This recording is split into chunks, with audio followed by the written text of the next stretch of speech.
home of high school sports. Spectrum Sports. Exclusively on Spectrum.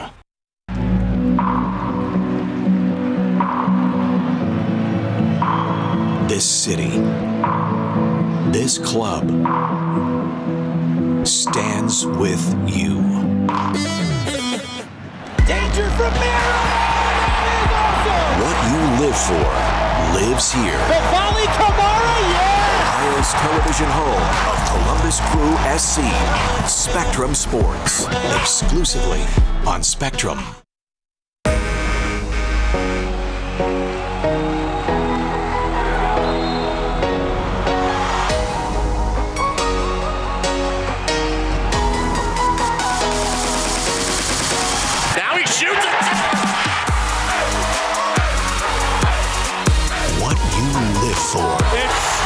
Lives here. We are Spectrum Sports, exclusively on Spectrum. The Ohio Lottery's Partners in Education program has been recognizing students and teachers who shine both in and out of the classroom since 2007. To nominate a deserving teacher or student, go to OhioLottery.com and click on Supporting Education. Students in kindergarten through 12th grade are eligible to be academic all-stars. K through 12 teachers can be honored as the Teacher of the Month. Every school that participates is eligible to be honored as the School of the Year. The Ohio Lottery's Partners in Education, where stars shine. Crew SC Match Day. Every match, 30 minutes before the kick. Delivering everything fans need to know. With live reports, unmatched analysis, club news, and more. After the game, stay here for Crew SC Post-Match. From the biggest moments to the road ahead, Crew SC Match Day and Crew SC Post-Match. Only on Spectrum Sports. Have you ever lived for something? Have you ever dreamt of something? Something more? Something special? Something bigger than yourself? Well, have you? This is what you live for! The home of high school sports. Spectrum Sports. Exclusively on Spectrum. Every week, from the locker room to the pitch and everywhere in between, Access Crew SC is your ultimate inside look at the black and gold. Join Marissa Contepelli, Dwight Burgess, and Neil Sika for unmatched coverage, in-depth analysis, and exclusive talks with the players and coaches. This is your club. This is your Access. Access Crew SC, Wednesdays on Spectrum Sports.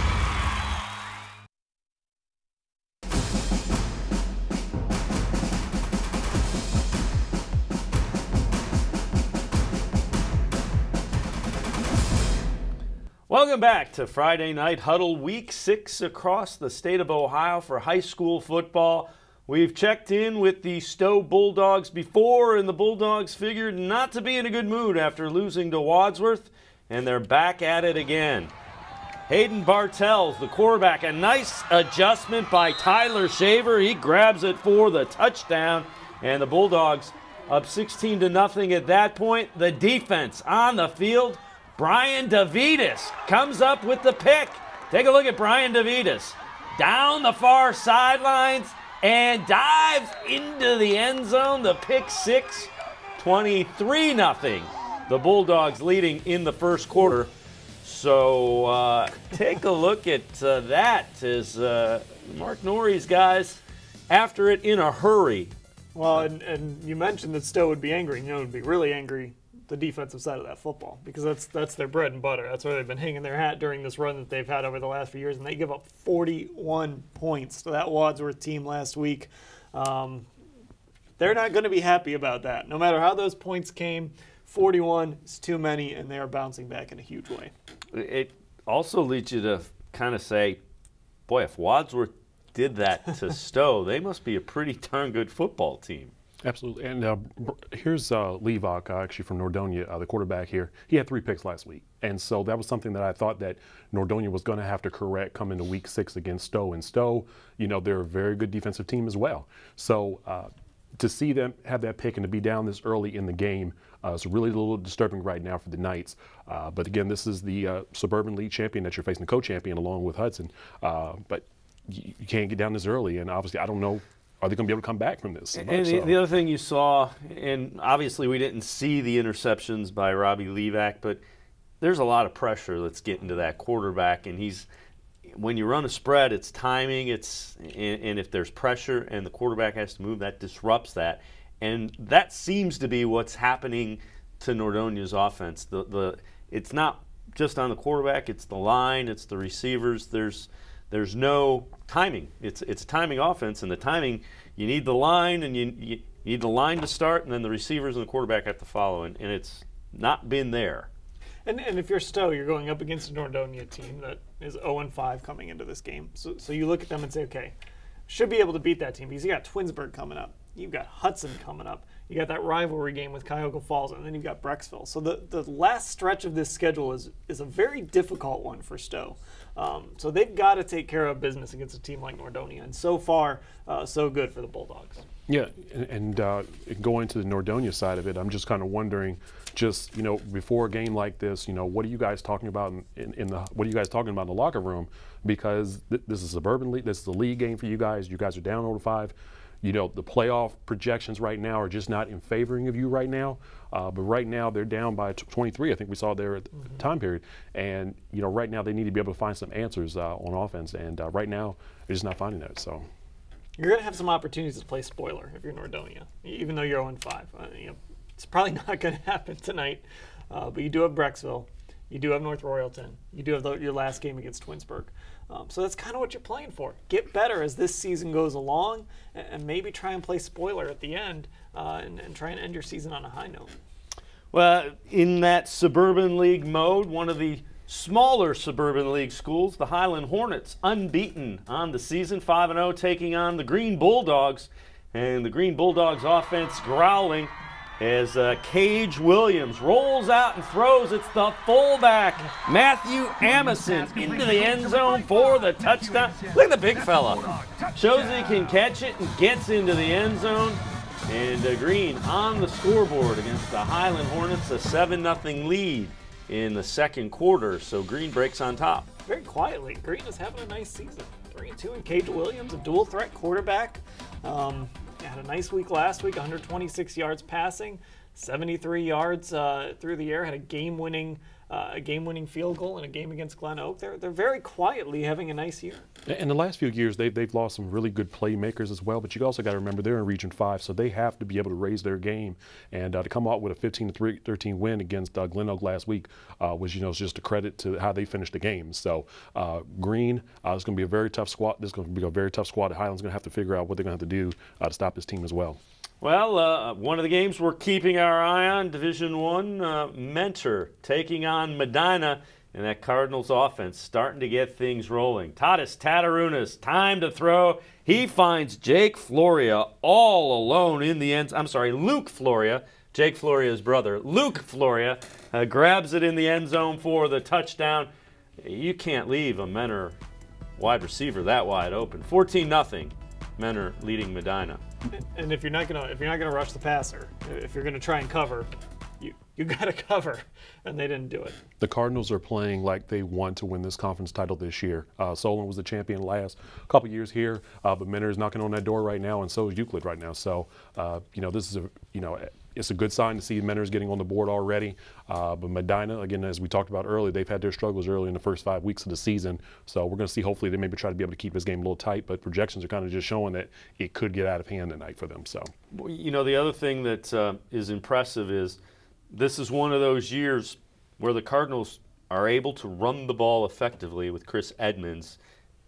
By and large, now there are other guys that are running the football, but when they have somebody that can run out of that spread, then you got to start cheating people in, and then you got to deal with those 5 wide receivers. Yeah, and you've had this quarterback that's been starting for so long, knows how to run this offense. I mean, he probably can recite plays in his sleep out of this offense at this point. And I think we're seeing that this Menor team, as this season has gone along, they got off to that slow start against Massillon, but they blew that game open. They lose to St. Ignatius. A lot of teams are going to lose to St. Ignatius this year, but a 41-31 game, that's a close contest, especially for the Wildcats this year. This is shaping up to be one of those really good Menor teams, a team that's very complete offensively.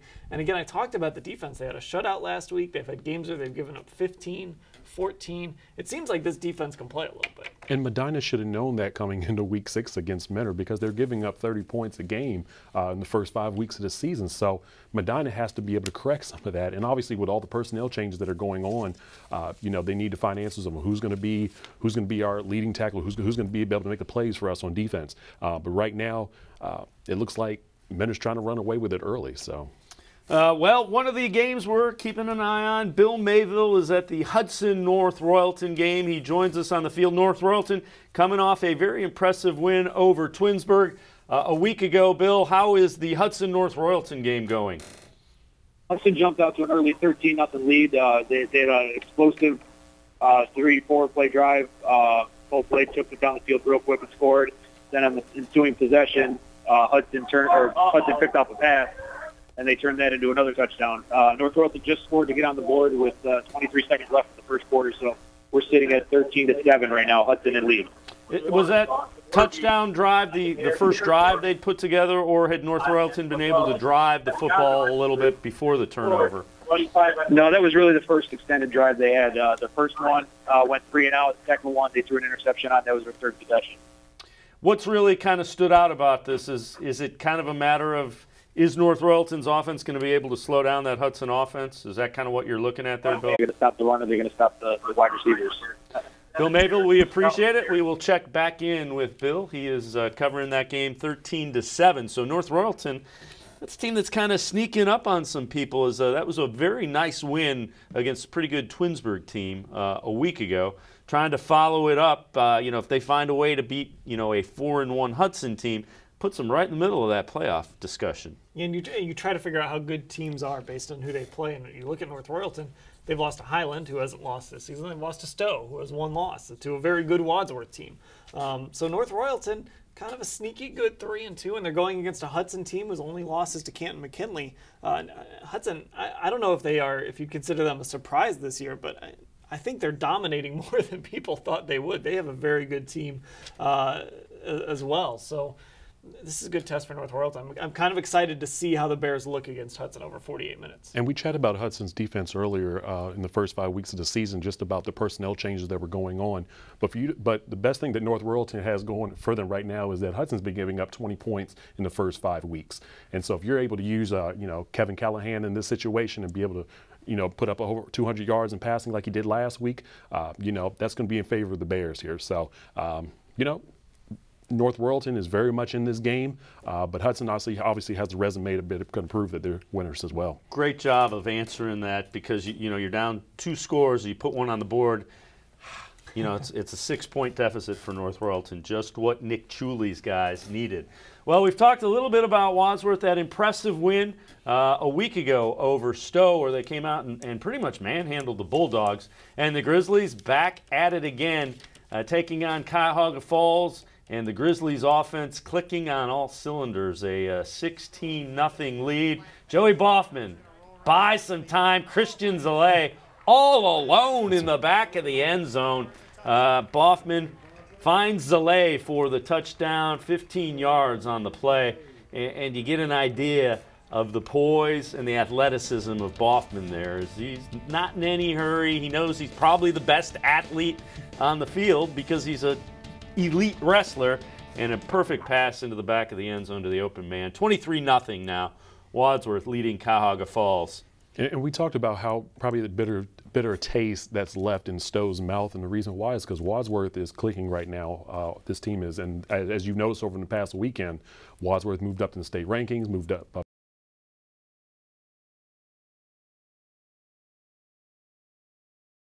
touchdowns, over 200 passing yards last week. But Joey Baughman has this team moving right along, and they could even challenge maybe even Hudson for the Suburban League title this year. That ball was in the air for a long time. The receiver probably looked like a beach ball up there. Just please don't drop this. But there was nobody by. No. Nate, Chris Fedor just called in. He wants 23 push-ups for not having them high enough, Wadsworth high enough in the rankings a week ago. Yeah, no, and we talked about it earlier, and we were actually looking at some of their body of work coming into that Stowe game. We were like, you know, what kind of team are we seeing here? And then once they kind of just showed off against the Bulldogs last week, we were like, okay, this team is for real, and I think the state recognized that as well. So Chris Fedor has gone from the commissioner of the Federal League last year to the athletic director of the Wadsworth Grizzlies. Well, he's just the personal PR man of the Wadsworth Grizzlies. He's probably got a Joey Baughman jersey. Wanted to know why they weren't higher. What do they need to do to get higher in the rankings? They actually checked into the top 10 in the Division II AP poll at number 8. So the state took notice of that big win, and Cuyahoga Falls is a program that's trying to rebuild. So a very, very tough assignment for Cuyahoga Falls going against the likes of the Wadsworth Grizzlies this season. Is Cuyahoga Falls 0-5, Wadsworth 5-0. So. And the defense for Wadsworth too deserves some praise. 1 of 9 on third down for Stowe last week. So they gave up some points. They gave up 28 points, but they were very good getting Stowe off the field for the most part. Yeah, and the defense you were talking about, over the past 5 weeks, averaging 15 points, allowing 15 points per game this season. And as you can see, this is the reason why. With an offense like that, it's also helping your defense as well, and vice versa. So, the Grizzlies are out to a great start, obviously. But yeah, just a great squad right now. And again, I feel like it's going to be a really good game coming down between Hudson and them in the Suburban League. So. Well, you mentioned the Federal League. One of the games we've checked in is from Chris Fedor's Federal League. It's the GlenOak Golden Eagles taking on the Jackson Polar Bears. We saw GlenOak score. There's their quarterback, Tate Rhodes, bounces it outside. Little stiff arm. Look at Tate Rhodes into the end zone for the touchdown. And that gives GlenOak a 17-6 lead. Love Tate Rhodes. Little undersized quarterback. Really was impressed with him last year when I got to see him in person. It was actually the game he broke his collarbone in. But he is not a big guy, but he's quick, and he runs. You saw right there, he runs much bigger than his 5'7", 5'8" frame would indicate.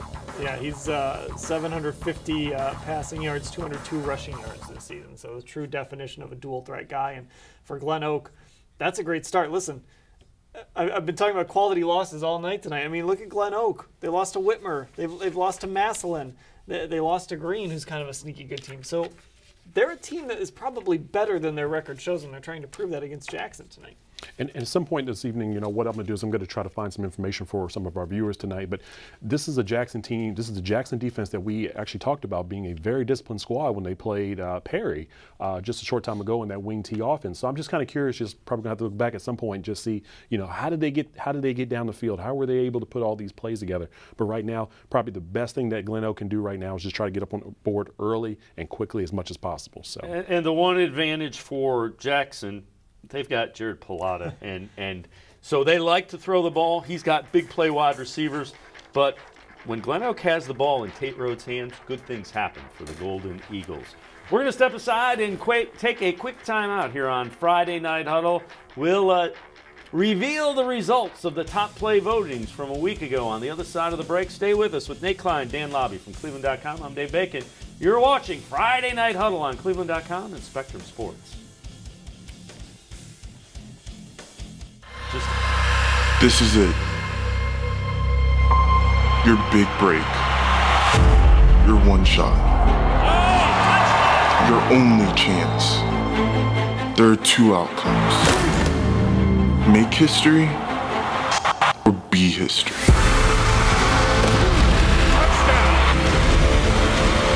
The home of high school sports.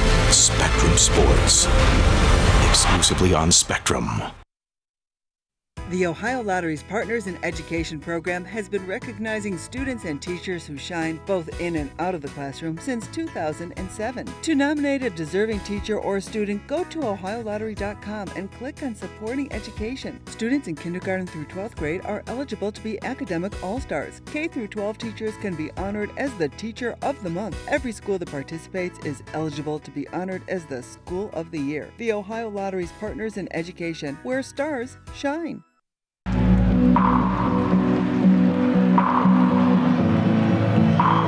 This city, this club,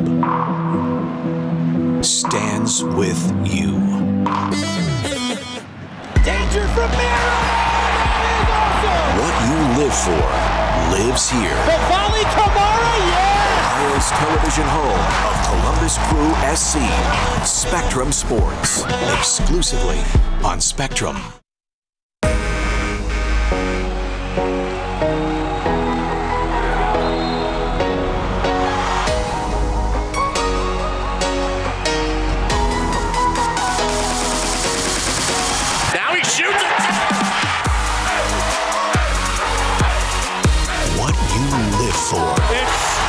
Lives here. We are Spectrum Sports, exclusively on Spectrum.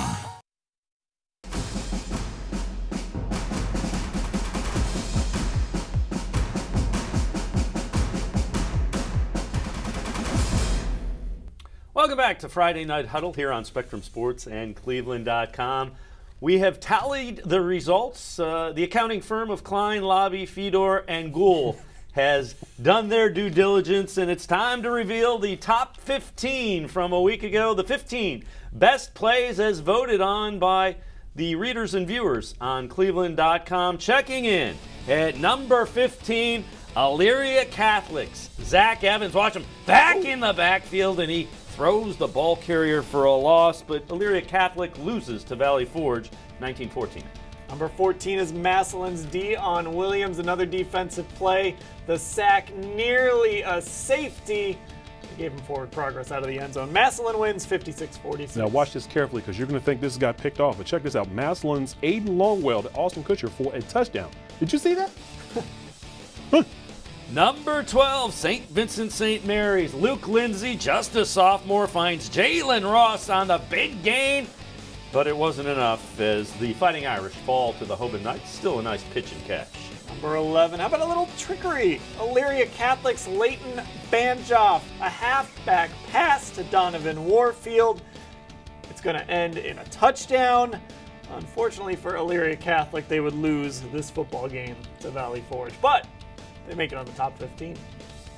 All right, at number 10. Now, even though this ended for a loss for Bedford, check this out here. Davion Johnson with the catch and run. Look at him.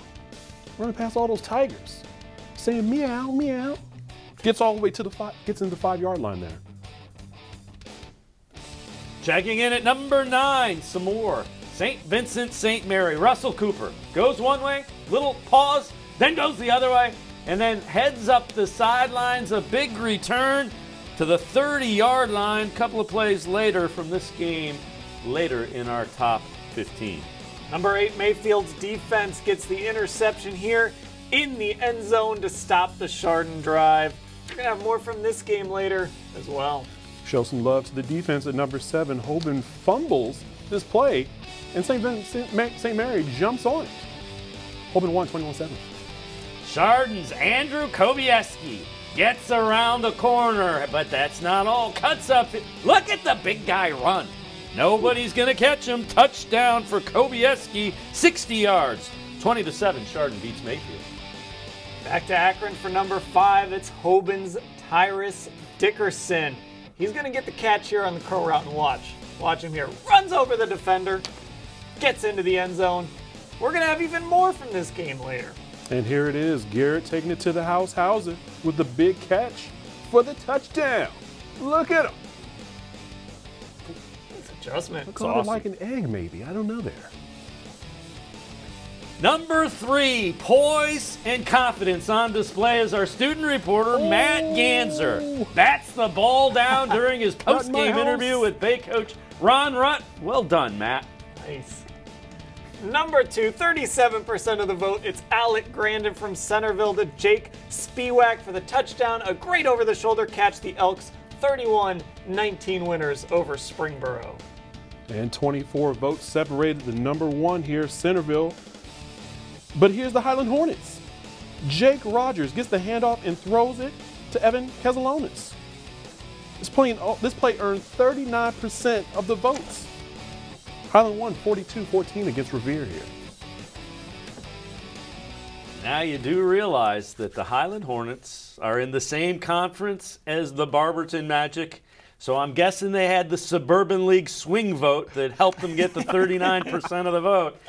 Hashtag FNH for Friday Night Huddle top plays. Hashtag FNH top plays. Submit your plays, we'll use them, and then you can go on to cleveland.com starting Saturday and going all the way through noon on Thursday. Vote early, vote often, and you better vote quite often because there's going to be a Barberton play, and they've won 2 of our 5 weeks. Get that clicking finger some work in. Yeah, and absolutely. I wouldn't be surprised if Zane Reese's touchdown run against pretty nice one. Aurora might be in the top plays for the week. So, yeah, definitely make sure you get out there and vote. And, we'll be tweeting it out and sharing with followers. So, yeah, great place. The good news for other teams is Jeff Parker is not involved in that play. And Jeff Parker was involved in the 2 other plays. So we'll find out. Is it a Barberton voting block or a Jeff Parker voting block? How about our student reporter? Yeah, saving the head coach. That's a seasoned vet move by Matt Ganser. That was incredible. And he kept right on with the interview. That was what was even more impressive. Pro's pro. Yeah, I'm sure Ron Rudd probably looked at the week and eventually said, hey, I voted for you. So he might great play. Yeah, suit him up, let him play DB. Knocked it down.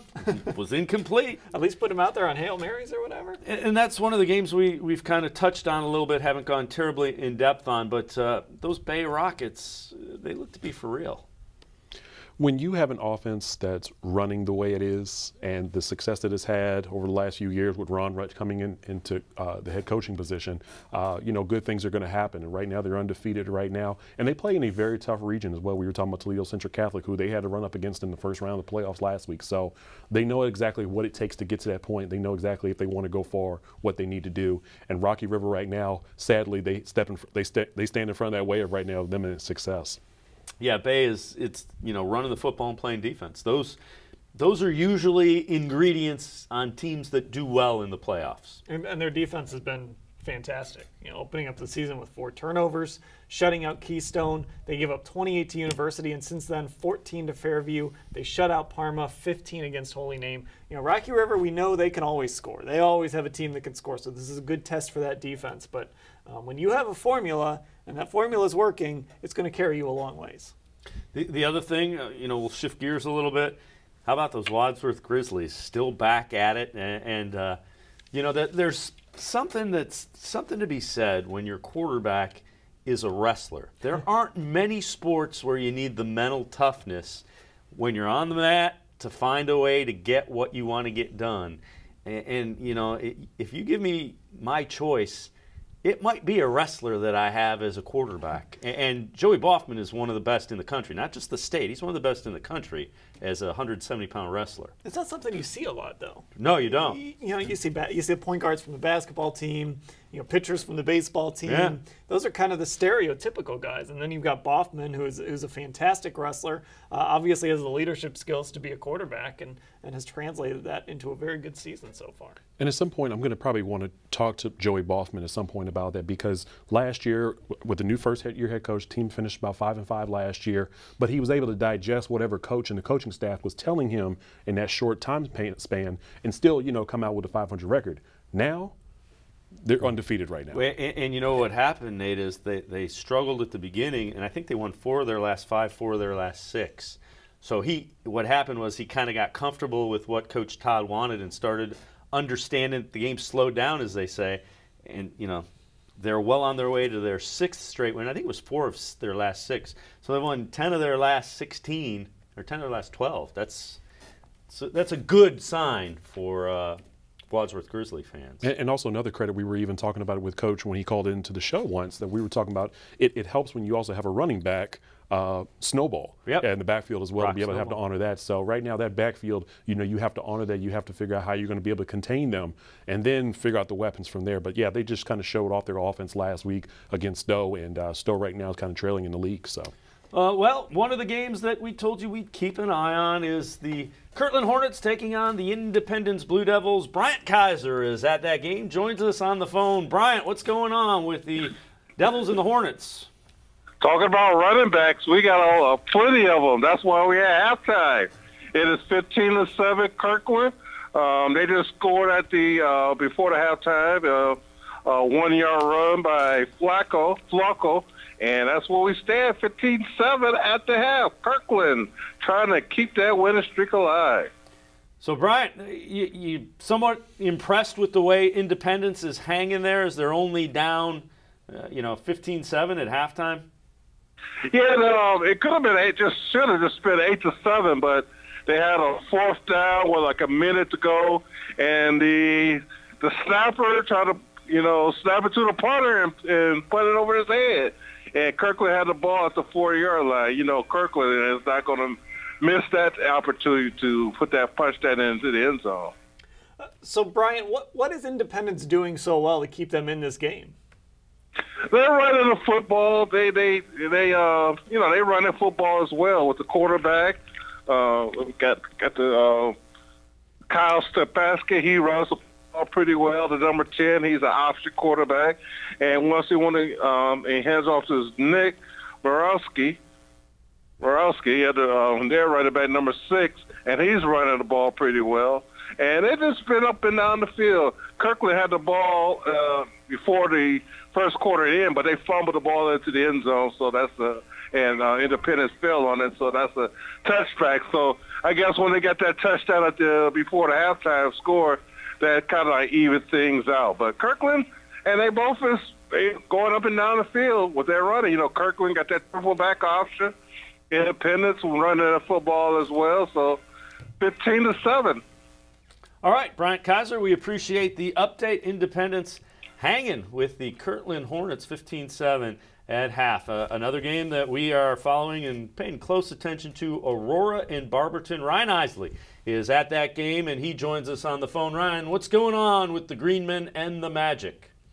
Good evening, gentlemen. Down here in Barberton, the Magic lead Aurora 14-0 at halftime, thanks to a long Zane Reese touchdown run in the first quarter. And then as the second quarter was coming to a close with 2 minutes left, a Malcolm Boyd pick 6 for Barberton. And you'll see the highlight. It is going to be, I didn't hashtag it, but I'm going to tell you right now, Nate, hashtag FNH top plays, because when you see this play by Malcolm Boyd, leaping up in the air, picking the ball off, and then taking it to the house to give Barberton a 14-0 lead, I'm willing to bet that we're going to see that play again tonight when you run those top 15.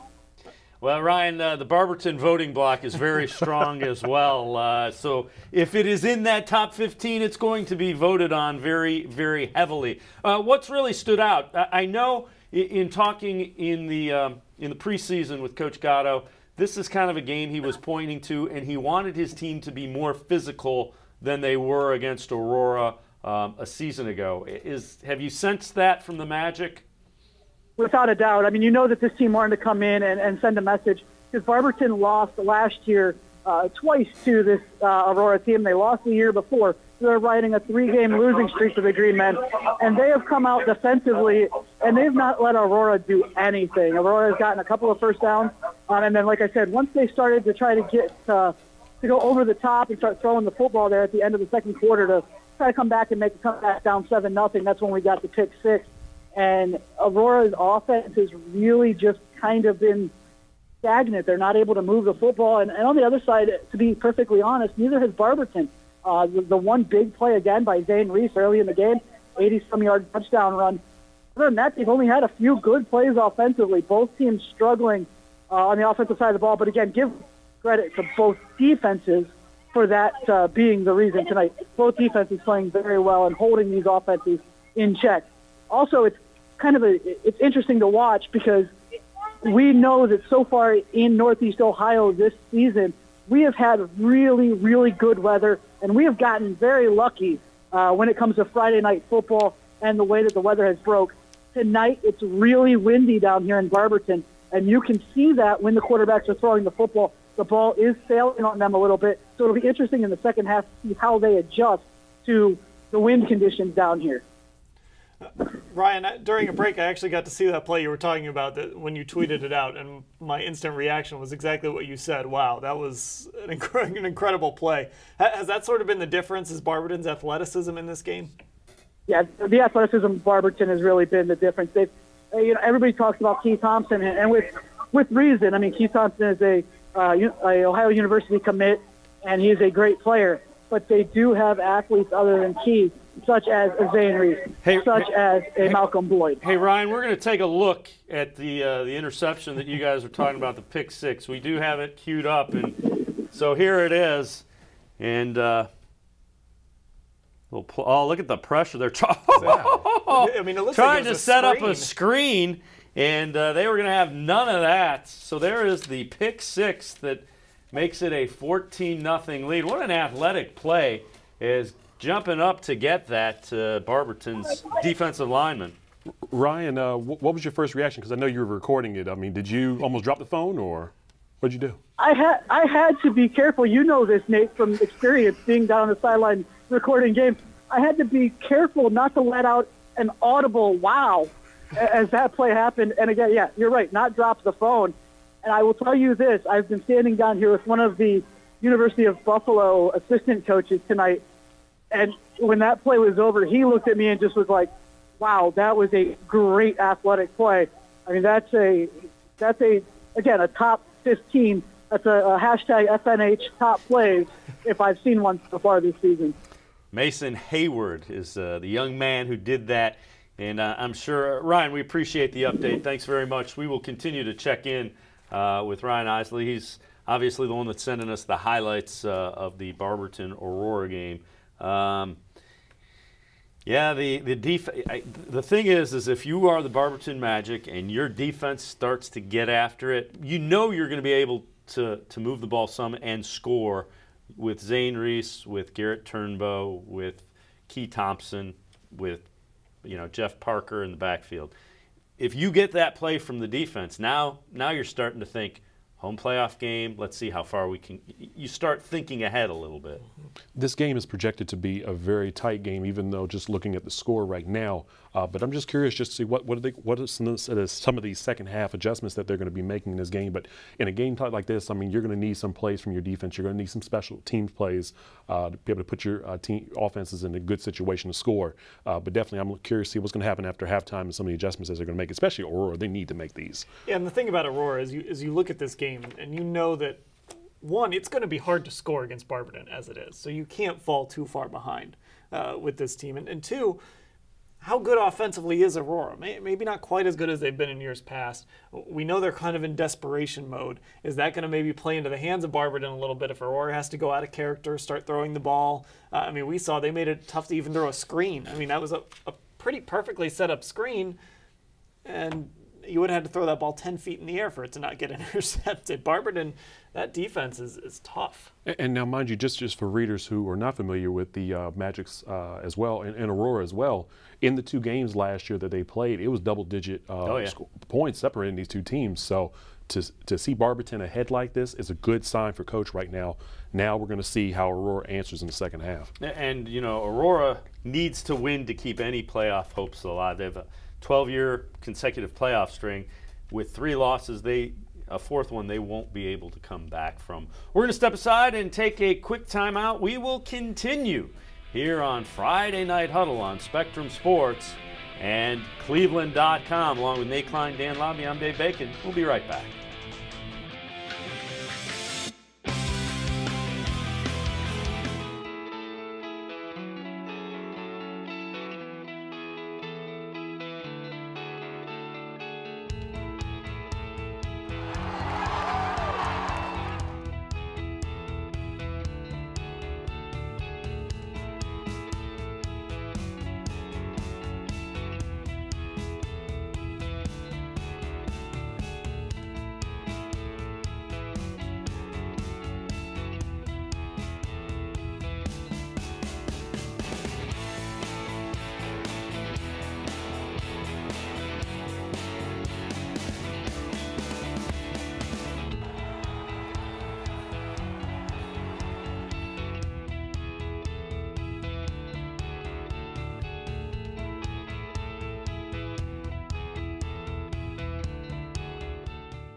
This is it.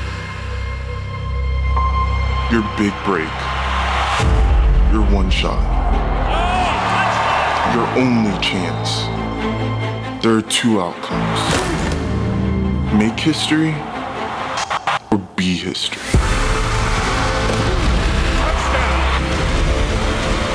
The home of high school sports. Spectrum Sports. Exclusively on Spectrum.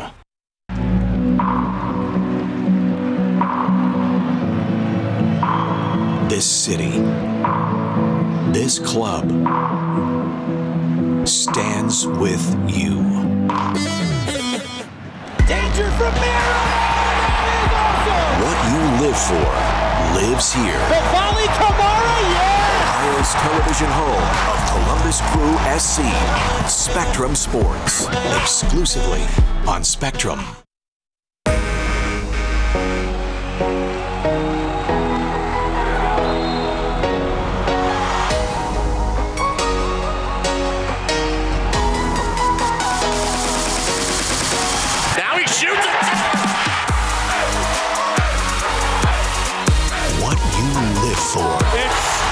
Lives here. We are Spectrum Sports, exclusively on Spectrum. The Ohio Lottery's Partners in Education program has been recognizing students and teachers who shine both in and out of the classroom since 2007. To nominate a deserving teacher or student, go to ohiolottery.com and click on Supporting Education. Students in kindergarten through 12th grade are eligible to be academic all-stars. K through 12 teachers can be honored as the Teacher of the Month. Every school that participates is eligible to be honored as the School of the Year. The Ohio Lottery's Partners in Education, where stars shine. Crew SC Match Day. Every match, 30 minutes before the kick. Delivering everything fans need to know. With live reports, unmatched analysis, club news, and more.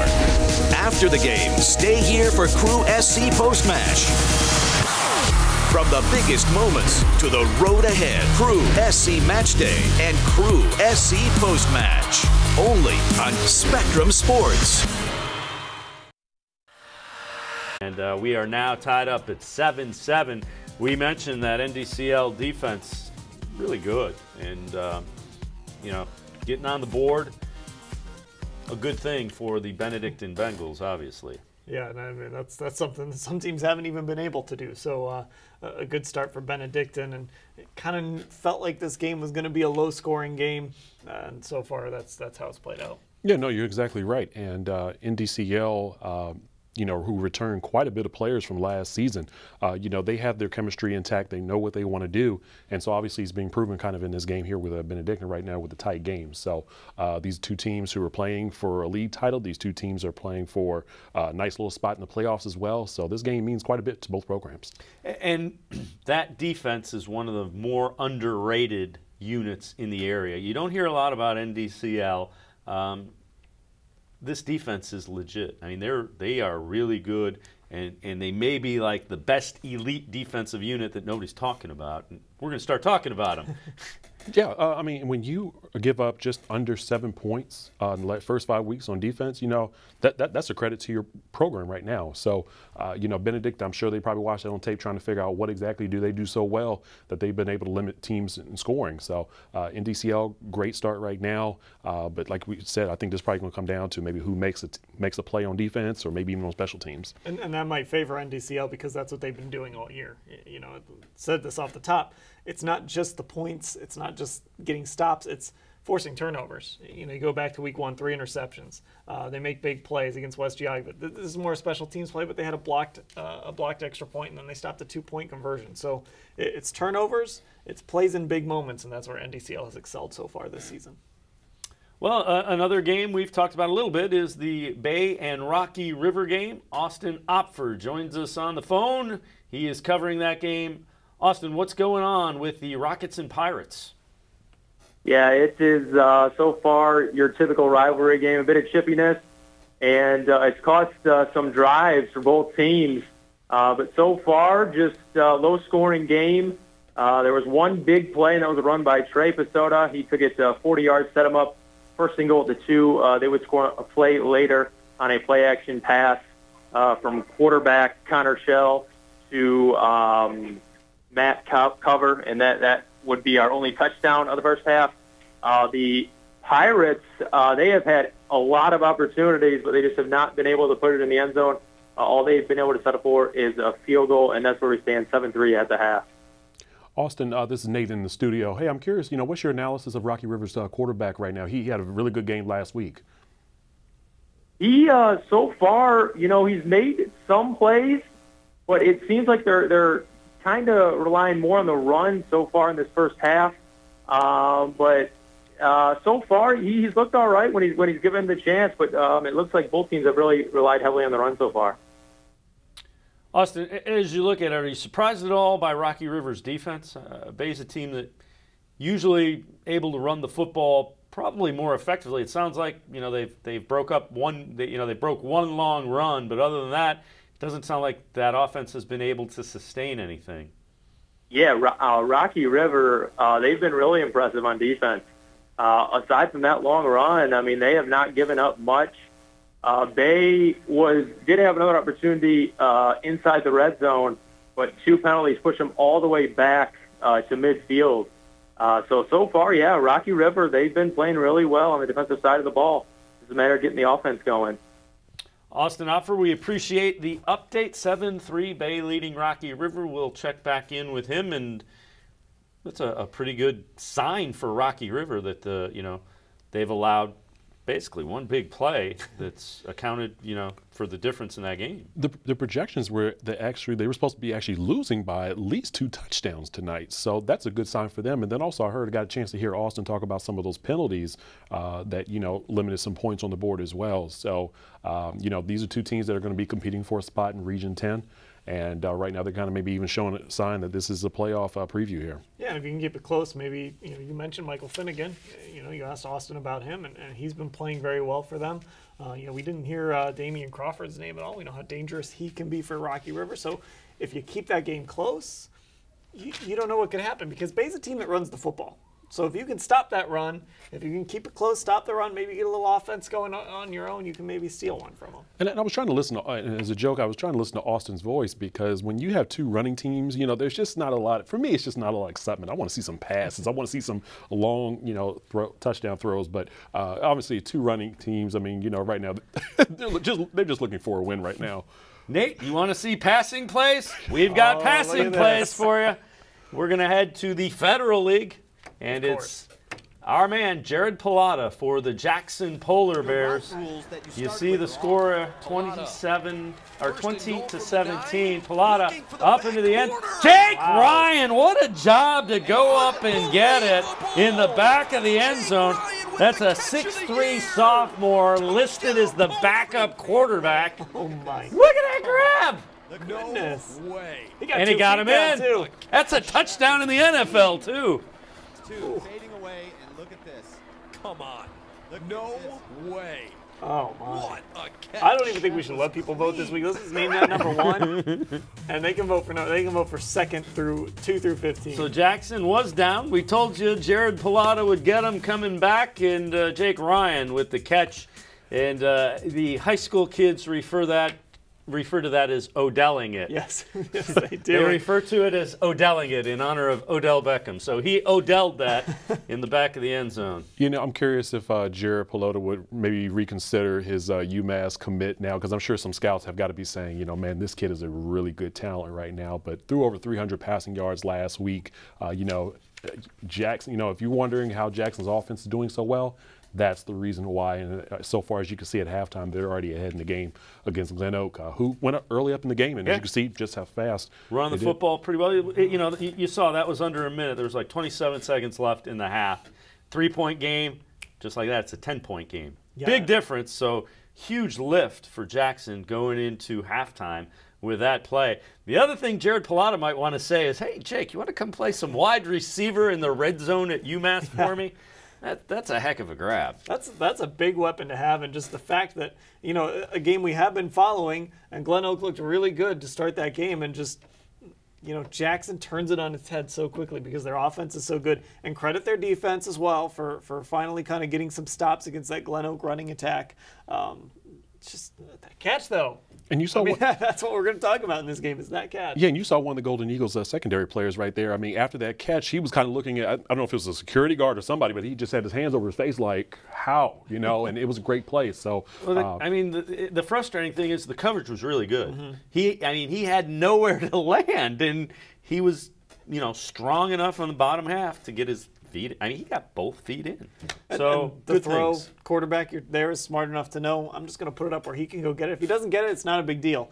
But maybe he'll make a catch like that. Yep. And that's what happened. Well, that was either going to be caught by the 6'3" athletic guy who's the backup quarterback who also plays some wide receiver, or by nobody, or by somebody in the first row. By like the tuba player. Exactly. With the tuba, probably. Probably.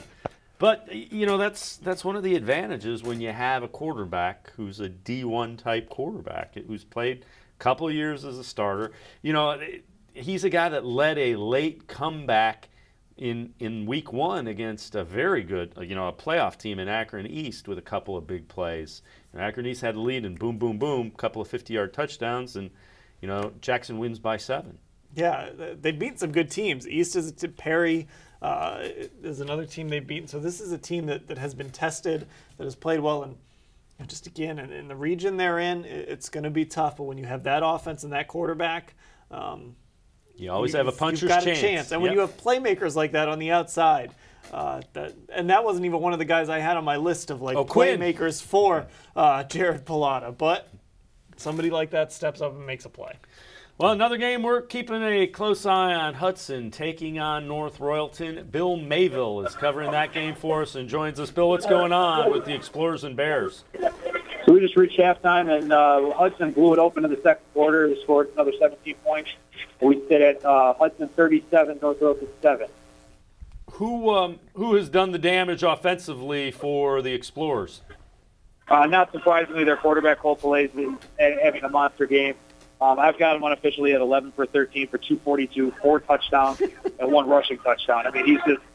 He's got time to throw, and when he's got time to throw, those receivers are very tough to cover. North Royalton's not being able to get sustained pressure. Defense also turning it up for the Explorers, it sounds like. North Royalton scored that touchdown at the end of the first quarter. It sounds like they haven't done much. End of the first quarter, sounds like they haven't done much in the second. Yeah, the second quarter possessions for them, just 3 punts and ended the half. So North Royalton's really had trouble moving the ball in the second quarter, excuse me. And, when you're facing an offense like Hudson, you really can't squander any opportunities. Right now, they're just not able to do anything with any consistency. Hey, Bill, this is Nate in studio. Hey, I'm just curious about Joey Morosic, who plays quarterback for North Royalton. What's your analysis of him tonight? He's obviously got a big arm. He's very athletic. When he's got time to throw, he's fantastic. Right now, Hudson's got him on the move, and if they're putting pressure in his face, and he can't sit back there and let the plays develop. He's got to move around the pocket a little bit, try to find a little bit of time. Right now, he just doesn't have that in order to hit his receivers downfield. All right, Bill Mayville, we appreciate the update. Is 30-7 or 37-7 Hudson leading North Royalton, so it will be a continuous clock to start the third quarter at North Royalton. Let's head back to the phones. Dan Gillis joins us. He is covering Euclid and Strongsville. Dan, what's going on with the Panthers and the Mustangs? So far, Strongsville's been stunning the number 12 Euclid Panthers. Strongsville's on top 21-19 at halftime. And this despite some key injuries to both Ronald Lee from Euclid and Johnny Major, the quarterback from Strongsville. Backup quarterback Joe Gillette came in and had a 68-yard touchdown run. That's been the deciding touchdown so far. Hey, Dan, this is Nate. Now with Ronald Lee with the injury right now, do you see a lot more passing? Did you see a lot more passing going on after that, or I'm just kind of curious, what the offense decided to do after that period? Yeah, Euclid's been passing a little bit more since then. Actually, their last drive was pretty much all passing until the end. They threw an interception in the end zone with 7 seconds left. It looks like I know Lee left twice. He came back and had a touchdown, and on the 17-yard touchdown, he got hurt again. So his status is unknown for the second half. I have a feeling they'll be passing a little bit more in the second half if he's not in. Strongsville's defense been, you mentioned they had the drive and then Euclid the turnover in the end zone. By and large, have they been able to keep, the playmakers from going crazy, the playmakers and the speed of Euclid from going crazy? They have. They've had a couple of big plays Euclid has. Early on they did, but for the most part, Zacharias has had a few sacks, a few stops in the backfield. They forced a couple 3-and-outs. They blocked a punt, which led to a touchdown and blocked an extra point. So they've made some plays on defense that have really, really helped them. All right, Dan Gillis, we appreciate the update. Strongsville, that would be a big one for them. And Euclid, we've talked a little bit about what's coming up for them. They can't afford to slip. They've got some tough games coming up ahead. Yeah, they still have Solon and Menor on their schedule. And one of the reasons I pointed this game out is because Strongsville, like I said, they're 2-3, but lost to Hudson. We talked about them before we went to the phone for that game. Hudson's really good. We know how good Menor is. We know how good Solon is. Those are the 3 losses that Strongsville has. And now you've got Joe Gillette stepping in and playing quarterback. He's been Johnny Major's top target all season long, so now his role changes a little bit. Pressure's on C.J. Hale, it sounds like, in the second half to get this Euclid offense going. But Strongsville's going to be tough. I don't know if they're going to make the playoffs, but they're going to be a tough team down the stretch for a lot of teams trying to make the playoffs. And I want to stay on that Euclid point there. Ronald Lee has been a big part of what the Panthers have been able to do thus far. And so for him to be out of the game, losing after leaving not once but twice in that game, that's something to be of note. And also you're playing in a region that can go to 1 or 2 running backs if need to, and maybe 3 or 4 receivers at any given night. So Euclid, I'm sure they're going to have to talk a second half, figure out what we're going to do to kind of shore up this running game right now. So. Well, what we're going to do is step aside and take a quick timeout. Most of the games at halftime of Week 6 of high school football all across the state of Ohio, along with Nate Klein from cleveland.com. Dan Lobby from cleveland.com. I'm Dave Bacon. We'll be right back on Friday Night Huddle here on Spectrum Sports and cleveland.com.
This is it.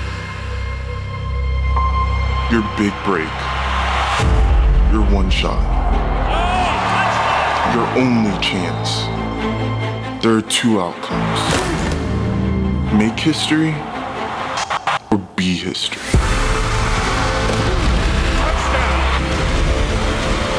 The home of high school sports. Spectrum Sports. Exclusively on Spectrum.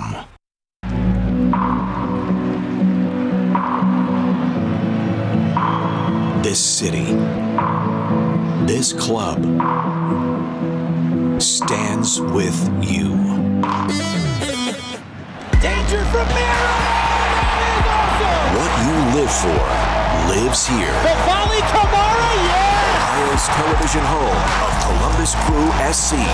Spectrum Sports, exclusively on Spectrum.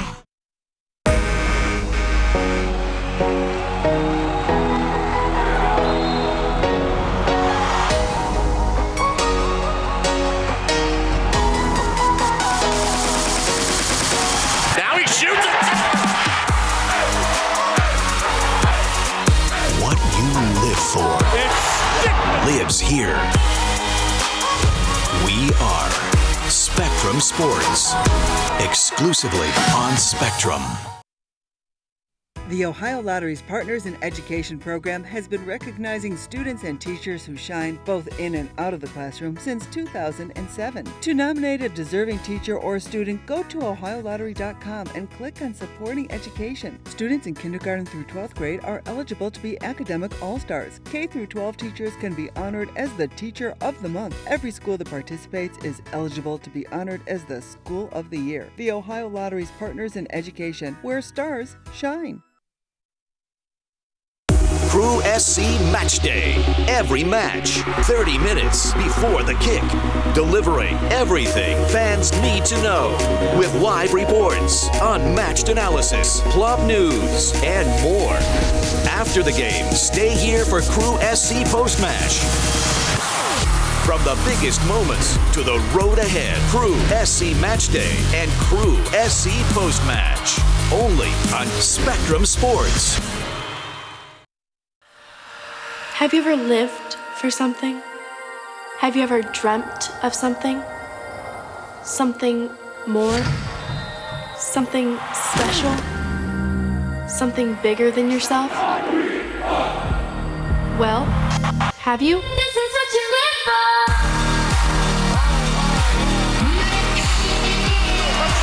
Home of high school sports. Spectrum Sports. Exclusively on Spectrum. Every week, from the locker room to the pitch and everywhere in between, Access Crew SC is your ultimate inside look at the black and gold. Join Marissa Contepelli, Dwight Burgess, and Neil Sika for unmatched coverage, in-depth analysis, and exclusive talks with the players and coaches. This is your club. This is your Access. Access Crew SC, Wednesdays on Spectrum Sports.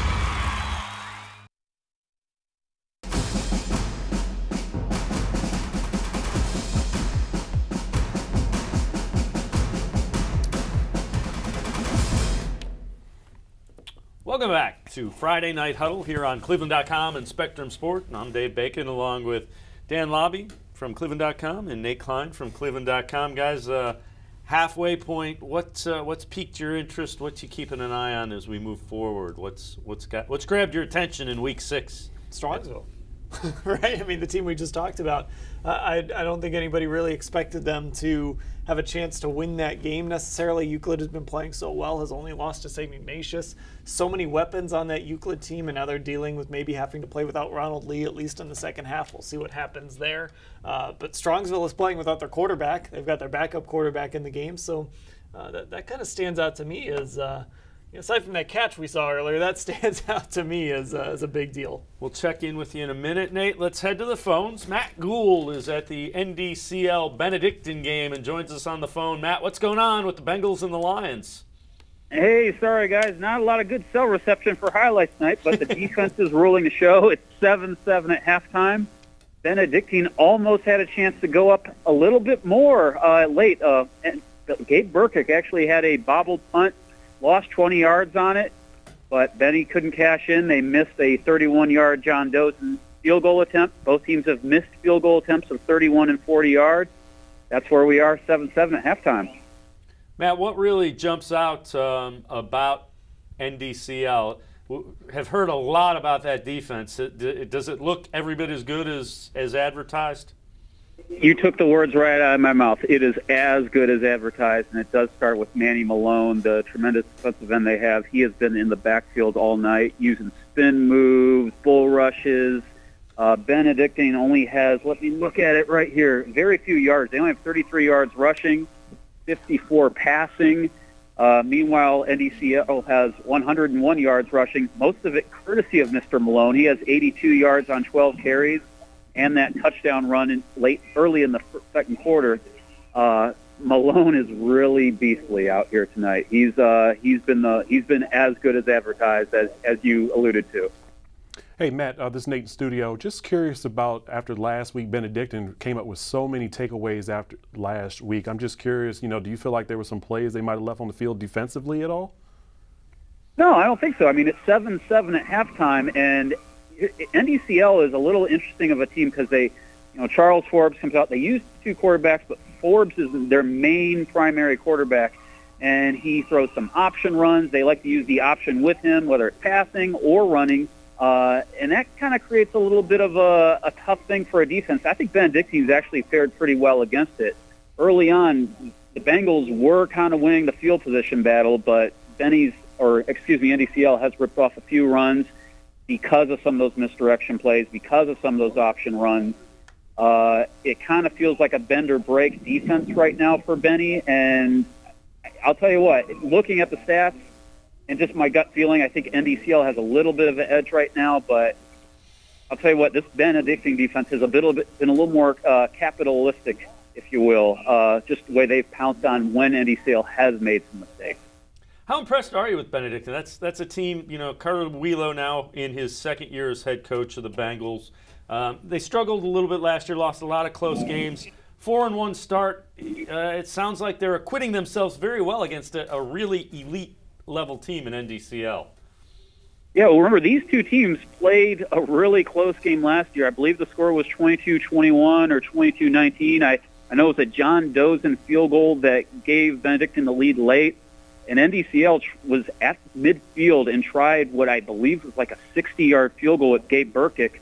And, he had to get his trajectory right, and they blocked it because he had to go so low on that. And, I have a hunch we're going to see these kickers have a factor in this game still, whether it's on special teams with the punting.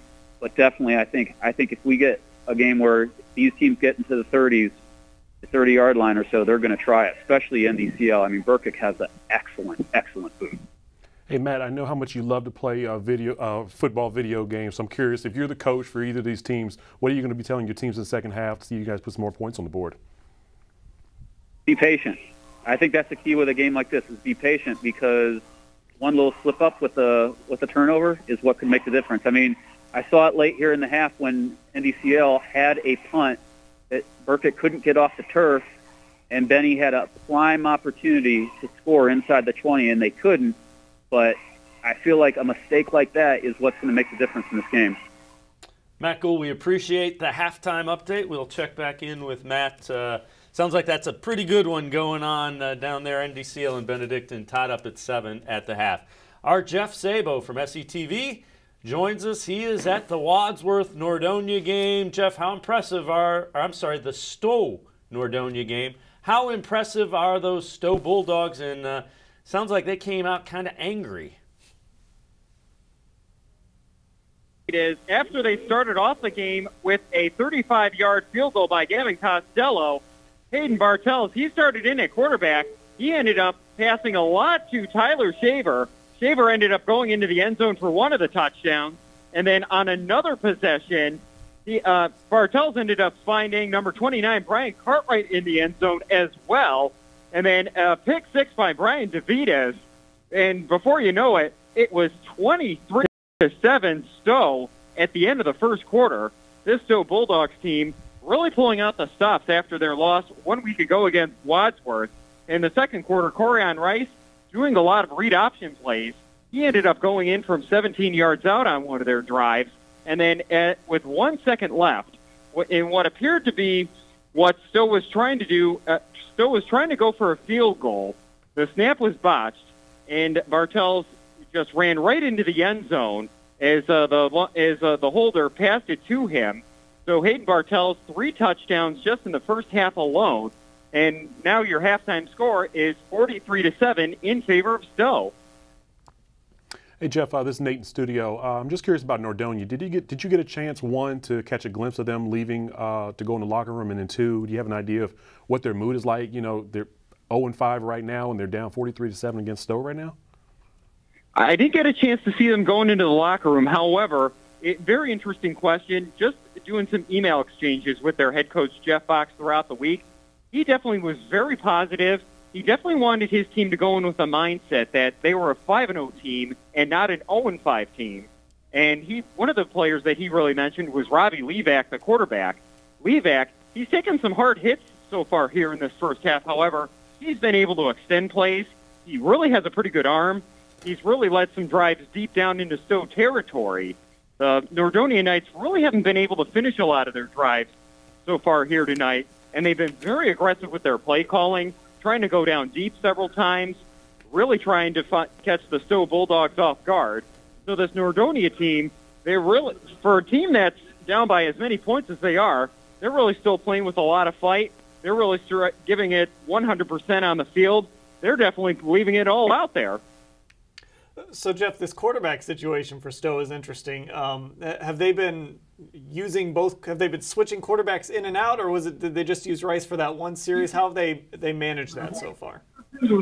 Well, Hayden Bartels, he strictly was the quarterback for the first quarter, and then once the second quarter started, Corian Rice came in, and Corian Rice, he did hand it off to Terrion Ray a couple of times, and Ray did have a touchdown earlier in the first quarter, and Corian Rice mainly has been doing like a lot of the read option plays. They've been having him run up the middle quite a bit. He's been able to extend plays and avoid getting sacked several times, and he's been able to find a lot of the receivers down deep. So I think Stowe was just trying to do a couple of things differently than maybe that they hadn't tried in the previous weeks, and so far it's worked. Has Bartels been throwing the ball predominantly more than Rice? Is that what Bartels is in at quarterback? On a couple of the drives, yes. Bartels was really being very aggressive very early on, and in fact, like the second play of the game, Bartels threw it down deep to Tyler Shaver, as Shaver almost went in for a 60-yard score.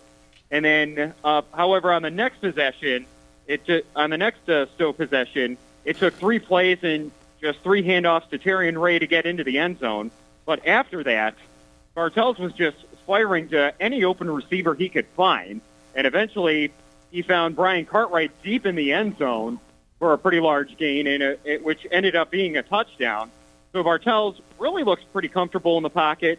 They are having him throw quite a few passes, and as a result, it's really moving the Stowe Bulldogs offense along. All right, Jeff Sabo, we appreciate the update. We will check back in with Jeff on that Stowe-Nordonia game. Well, our student reporter, Matt Ganser, we showed his poise earlier as he swatted away a stray ball in a post-game interview. He joins us with a halftime recap as Bay taking on Rocky River. Take it away, Matt. Thanks, guys. The Bay Village Rockets lead the Rocky River Pirates 7-3 at halftime. Once again, it has been a very ground-and-pound game. Lots of running by both teams. Not much scoring, and a very defensive game. The Rockets have scored 7 points while only allowing 3 Pirate points. The key to winning this game in the second half is continuing to run the football. When they have ever tried to pass and establish a vertical passing game, it does not work. Connor Shell has thrown 1 interception and uncompleted numerous passes. Senior running back Trey Pasoda has been busting off numerous runs and destroying the Rocky River Pirate defense. On the other side of the ball, the defense has to contain the Pirates. They've had numerous long drives into Rocket territory. However, they have been lucky and allowed only 3 points. This has to stop if the Rockets want to win this game. They're going to want to look to force some turnovers to bring this game home. Thanks, guys. Now back to you. All right, Matt Ganser, our student reporter from Bay High School, doing a great job breaking it down at halftime. And, you know, there's a future in this for Matt. Got to run the football, and I agree with him. Yeah, absolutely. And just before we even get started, I just want to point out that Ganser was wearing some Cavaliers gear, so I think he's now, you know, coming across as this basketball player who can block anything. So, but anyway, but yeah, Ganser, I mean, pointed out, I mean, just running the football, especially in a tight game right now. I'm just wondering who's probably going to be the first team to kind of take that chance and toss the football at some point here, and let me see if they can try to get some points on the board. So, you know, games like that, it either comes to big play on special teams or a turnover is usually, you know, which defense can come through and make a big play. Or sometimes it's just that one big pass play. Yep. Too. You know, it's going to be a big play coming from somewhere. You know, maybe again, I think Rocky River's in a good position. Obviously, they're trailing, but I think they're in a good position because I think they are a team that is equipped to maybe hit that one big play to take a 10-7 lead or a 13-7 lead or something like that, and be able to maybe hang on against that Bay team. And something that I was just thinking about when it comes to Bay and their running game, I'm just wondering as we get closer to the end of the stretch of the regular season and getting ready for the playoffs, you know, will Bay be able to put drives together where they can, you know, put some big pass plays together? you know, be able to try to put some teams away that way. So obviously, I mean, this is the time. This is all preparation for the playoffs, but you know, you definitely want to get as many wins as you can too. So you know, you're going to need to be able to make a play in the passing game against better teams. We're going to check in with a new student reporter who joins us, Brady Hamilton from Garfield Heights. The Bulldogs taking on the Valley Forge Pirates. Take it away, Brady. It is halftime here in Garfield Heights where the Bulldogs lead Homestead Falls 26-2. The story of the first half here is the Bulldogs offense. They have been on fire tonight. The quarterback, Jayshon Camper, has played his best game so far this year. He's been making good throws. He's been rushing good. And he's not making no mistakes tonight like he has been earlier in the season. The defense has shown some slow movement and don't know how to stop the run. So they need to improve that in the second half. As long as the Bulldogs offense keeps it up, I feel like we can win this game big. So Brady Hamilton with the update. Garfield Heights leading Valley Forge. Well done, Brady. And you know, that's a Valley Forge team that was coming off a pretty big win last Thursday against Elyria Catholic. Looked really good. And you know, Garfield Heights comes out and very solid first half together. Garfield Heights has played a schedule. They're 1-4. They've lost to Brecksville, Bedford, Lorain, Padua. So it's maybe not a surprise that even though Valley Forge is a pretty good team, that they're able to kind of hang with them and make this a contest because their schedule early, it's been a grinder.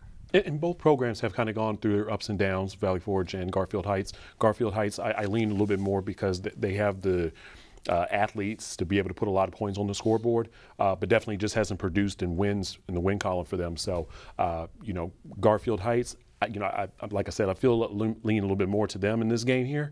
But Valley Forge, again, obviously these two programs are kind of like back and forth, you know, just, you know, over this last few years with their coaching staff and some of the changes in their personnel. So, you know, the impressive thing is Valley Forge runs a wing tee and they run it pretty well. So for Garfield Heights to hold them in check in the first half means they're playing discipline and gap responsibility on defense, because if you don't do that, that wing tee will eat you up and chew you, you know, they'll chew you alive. And for them to have the lead they do means that defense is doing the things that it was coached to do. So maybe it's a good sign. Maybe they had Sonny Johnson out there teaching them a little man-to-man, you know, move your feet and then find your guy. Yeah, I mean, that's a tough offense to have to prepare for. You know, you can't really have your scout team run that offense really effectively if it's not the offense that you run. But you can't simulate the speed of it is the problem. Yeah. And a team that's so precise running it, it can be really difficult.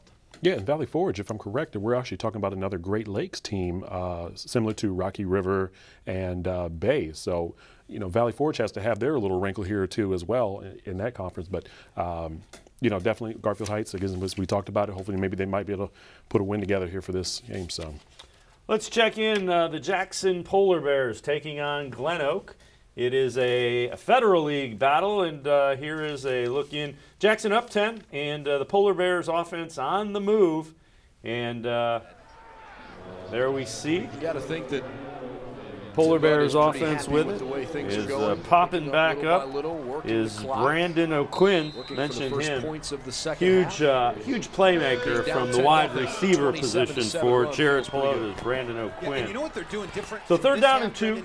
Ball sits just inside the red zone at the 19-yard line of GlenOak.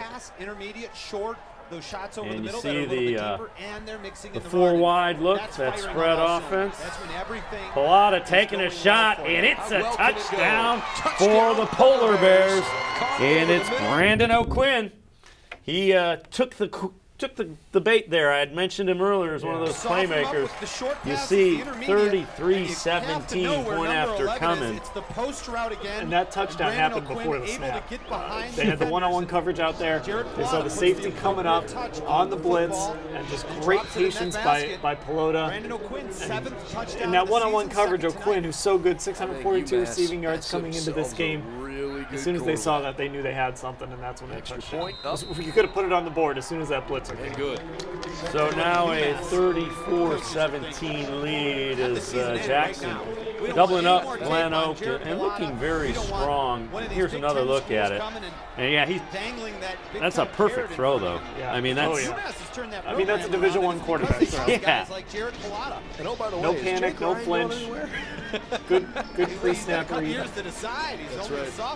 Guy at his feet, not bothered by anything. Oh my goodness. UMass getting a pretty good one. Jared Pilato, one of the guys in Northeast Ohio that has really grabbed your attention as a quarterback. No, absolutely. And Quinn, and he's reaping the benefits from that. I mean, he's equaling the same amount of touchdowns that he had last week, and has and last week he had over 200 yards receiving last week. But Jared Pilato, I mean, he's just, he's just giving.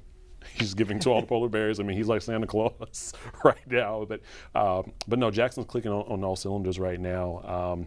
And we were just talking about just how disciplined the defense was last week. GlenOak got out early in this game, but looks like they've been able to kind of recover and use that offense. So no panic, and that's the sign of a pretty good team. You fall behind, and hey, we got a quarterback who can throw the football. We can put points up in a hurry, and 34 early in the third quarter and a 17-point lead now for the Jackson Polar Bears. Jackson's really interesting in that region, because obviously everybody's going to talk about St. Ignatius. They're going to talk about St. Edward. You got to start talking about Canton McKinley, obviously undefeated. Well, and Jackson will have a date with them a little bit later. Yeah, and they're just a really interesting team in that division, because I think people are aware of them because of the quarterback, but they're one of those teams that gets lost a little bit because you're talking about Ignatius and you're talking about Eds, but right now they're sitting at 6th. So, if you're Eds or Ignatius and you have to play them in the first round, that's a tough matchup. Yeah. And the passing will kill the defense, especially from Jared Pilato, especially if he's doing it so well.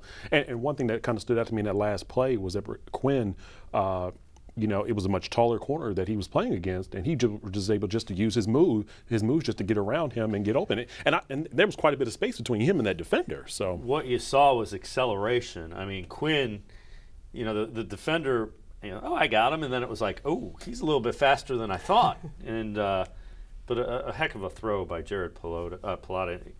Just a good quarterback. It'll be fun to see how he progresses at UMass.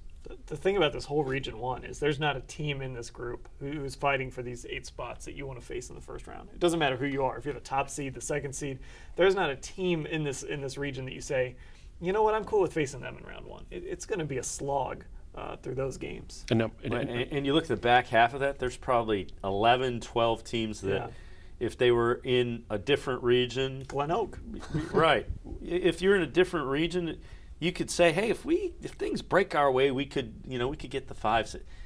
There's going to be teams at 9 and 10 that are probably playoff caliber teams that don't make the playoffs in Division I, Region 1. There's 13 or 14 that you would consider playoff teams. Let's check back in. GlenOak and Jackson going at it, and GlenOak trying to answer the option pitch. Their little pitch to Rector. Sorry, Rectus, and he's pushed back.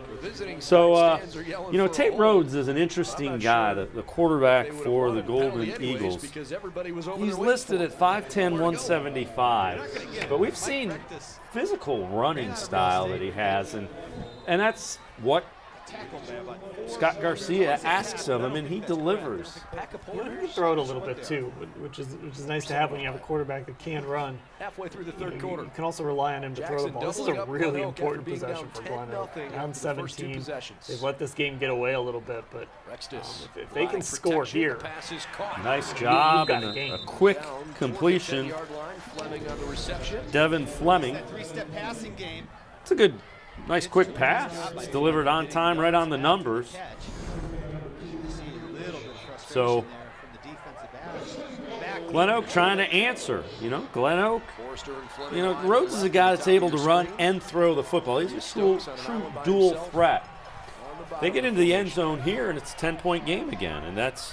If you're the Golden Eagles, that's what you're after. And then you put your defense in a position, just get us a stop, get us the ball back. Rhodes, just knocked down short of the end zone. Nice job to go up and grab that by Austin Forster. Flag on the play, though. Flag on the play here. Yeah, this is against GlenOak. I mean, they don't need this in a game against Jackson. So Nick Shannon was the defender with the tackle, and it's an illegal, ineligible man downfield. Heck of a tackle, though. Now they set up that play by running it by earlier. Nick Shatrich, It's like the defender who kept basketball where Tate Rhodes goes looking and passes it to him. And, Forrester out of the end zone. Yeah, so now it's 15. Yeah, you're backed up. It's first and it's basically first and goal from the 15. Well, if I'm not mistaken, you can correct me if I'm wrong, but it's a timing play. The linemen have sort of a clock in your Looks like they have two tight ends and then two wides. Now they motion Rectus out of the backfield. That's where they're going to throw it. It's behind him. That is a backwards pass. Yeah, they're saying it's a live ball, and the Polar Bears pick it up. And the turnover. A nice headsy play defensively by Jackson is coming up with the fumble recovery is George Deere. Covered by George Deere. I mean, I think they got this right. That was kind of my first thought when the ball came off the receiver's hands. The backwards pass. Had the interception close. Yeah. They're fortunate, though, that defender couldn't scoop that ball up cleanly. At least the defense is going to have a chance to maybe get the football back. You know what did happen, though? The official made that call immediately. He held his arm out. If you saw that on the wide side, his arm is out. That's telling him that's a live ball. Heck of a play by George Deere. So a good stand defensively by the Jackson Polar Bears defense. Keep GlenOak. Now you're looking at balls out near midfield. You're looking at kind of putting even more space. Yeah, I mean, how's this for insight? You can't make mistakes against a team like Jackson. You can't have penalties like they had when you're getting down near the goal line, and you can't have turnovers. You're trying to get back in the game, and that team is just too good to shoot yourself in the Spoken like a guy that's been watching the Cleveland Browns an awful lot. And I mean, I can think of a few teams tonight that need to play something like that of what Jackson was able to make there. But, you know, heads-up play, as we pointed out earlier from Jackson defense right there. But, no, you can't you can't afford those type of mistakes like that or drop passes like that. So, and, you know, things don't get any easier for GlenOak. GlenOak facing St. Ignatius next week on Saturday, a game you can see live on Spectrum Sports. You know, that's one of the things. You play in the Federal League and you schedule like Scott Garcia, the head coach, wants to. It's going to be an every week kind of thing. But you know what? That's how you end up getting to the point where you're winning first, second, third-round playoff games. You've got to go through that battle. In the interim, it may not be a lot of fun. Yeah, not just St. Ignatius, but then they turn around and they play Canton McKinley. So that drive was so important on a lot of levels within that game, but it was important too within the whole context of their season. Try and get back in that game, try and steal a win because you've got two tough games coming up behind it. I mean, it's a tough outcome for them. No, true, and that's just, you know, that's all preparation. That's all preparation for the playoffs here, and you know, potentially for the playoffs, because obviously they have to make one of those top 8 spots in the region. But they have to prepare for some of these big, you know, what we call the big dogs in the region. And so right now, hopefully we'll see if they get a chance to kind of be able to close this gap between Jackson themselves. So. Well, one of those games that we're keeping an eye on is the Green Bulldogs taking on the Highland Hornets. Game tied at 7 in the 4th quarter. And the unbeaten Highland Hornets driving. The handoff goes to Rogers, and look at the hole. He gets into the end zone without any problem. Jake Rogers gives the Highland Hornets a 14-7 lead in the 4th as Coach Gibbons' Hornets trying to stay a perfect. Would be 6-0 if they can hang on and defeat the Green Bulldogs. Highland, one of those teams flying under the radar. They're a really good football team. They really are. And they've got some playmakers, too. I mean, Matt Ernest is – he can score in so many ways. Rushing, passing. He's got a good weapon in Jake Rogers on the outside. So heck, we saw Jake Rogers on a halfback pass and top plays last week. Exactly. So this is a very good football team. And, you know, with Aurora coming up, Copley coming up, Barberton to end the season, we're going to get to see – I think we're going to get to see a lot of them on this show. And they're going to be tested. And one of the reasons why Highland is doing so well is because on the defensive side, both of these teams are coming in, you know, allowing, you know, in the teens for number of points after the first 5 weeks of the season. So, you know, so long as they can keep up with that defensive pressure and what they've been doing so far in the first 5 weeks, they should be able to muster out a win here. But obviously, it's projected to be a very tight game as well in this one. So, well, and you know, Tom Lombardo, before he went to St. Ed's to take over the program a couple years ago, was at Highland. His brother-in-law, Mike Gibbons, took over, and they've just kept rolling. Mike Gibbons of the Coaching Gibbons in Northeast Ohio really has his Highland Hornets playing very well. And this is a program that you knew it was kind of going to sustain, and you know, year in and year out, they're always there. That defense is good too. We've talked so much about defense tonight, and that's another one that's just so good. You have some guys coming back, Max Bear, really good defense, and they haven't given up a lot of points. And again, that's the case tonight. And Highland, and you know, especially in the region that they play in, especially both of these teams in 5 and 6, you need to be able to have different ways of being able to put points on the scoreboard. So Highland is averaging about, you know, close to 30 points in the first 5 weeks of the season, but definitely they need, you know, as they've proven already, they need to show other different ways of being able to score the football. And one of their special teams of defense can cough up a touchdown as well. Good for them. Yeah, we're closing in as, you know, games are getting into that fourth quarter and getting deep into the games here in Week 6. So some interesting things going on across the Northeast Ohio and across the state in football. We're going to check in with Ryan Isley, and Ryan is at the Aurora Barberton game. Ryan, what's going on with the Greenmen and the Magic? Hey, guys, it was Zane Reese with the legs in the first half. In the second half, he's done it with the arm. We talked about the wind a little bit earlier. The wind has died down, and he has found Garrett Turnbull twice for touchdown passes here in the second half. One of 14 yards, one from 27 yards, and with just over 7 minutes left in the game, it is Barberton 27, Aurora 0. So the Magic getting what they were hoping they would get, Ryan, which is you know, coming out and showing very strong defense and being physical against the Aurora Greenmen. Absolutely, and I will tell you this. If anybody thinks that Barberton has nothing to play for the rest of this game, you can tell by the sideline they want this shutout. Aurora was driving on their last possession and got the ball inside the Barberton 10. On third down, they almost had an interception, but it was dropped. And then on fourth down, Garrett Turnbull, the guy that has 2 touchdown catches, also had an interception to end that drive. And you can just tell by the energy on this sideline, the Barberton Magic want the shutout. They have heard about it for 2 years, about how Aurora has beaten them.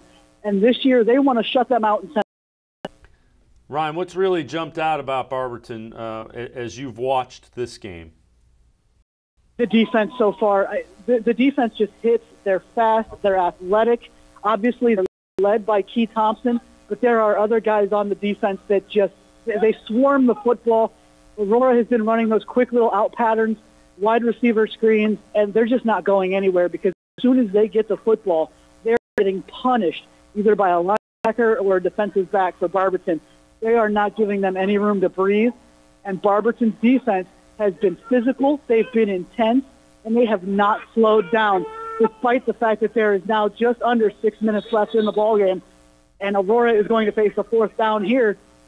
They don't score. If they don't get a first down here, Barberton could score and put this in a running clock, and they may get that shutout. But, yeah, if you ask me what has jumped out more than anything, that defense. Again, there's a shutout in the first half. The offense for Barberton wasn't doing much. It allowed Barberton's offense to take their time and get clicking here in the second half. Again, Zane Reese has found his rhythm through the air. Barberton's offense has picked it up, but the defense has been constant from the opening kickoff.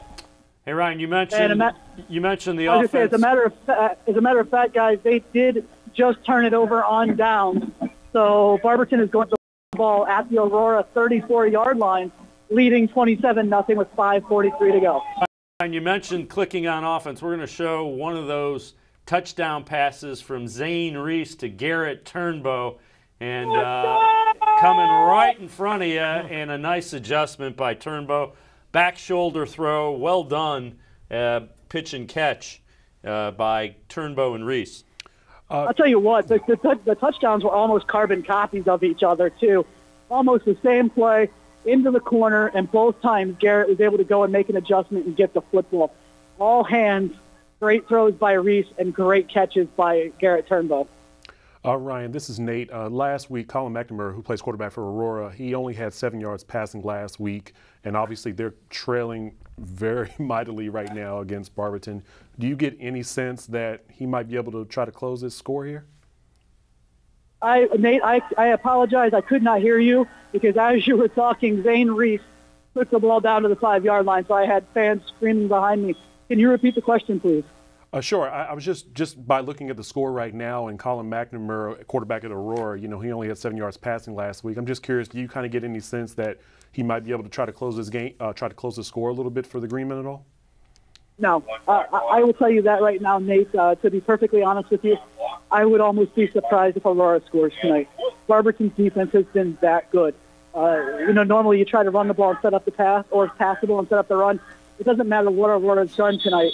Barberton has been there to stuff it, and the run game hasn't worked for Aurora. The passing game hasn't worked. You saw the couple of interceptions. I don't know if you've seen the Garrett Turnbow one, but you saw the one in the first half. Barberton's defense is just swarming too much for Aurora's offense to get anything going. And if they score here, they are at the 5-yard line with 5:05 to play. They're going to score here into a running clock situation, so then Aurora is even going to be further up against the wall. Ryan Isley, we appreciate it. We'll let you get back to the game, and I'm sure we will be hearing from Ryan at the conclusion of that game, which Barberton has well in hand, and that's going to, in all likelihood, barring something terribly unforeseen, end Aurora's consecutive years in the playoffs. What's so disappointing about the way this game is going right now is the number of Division I recruits that Aurora has.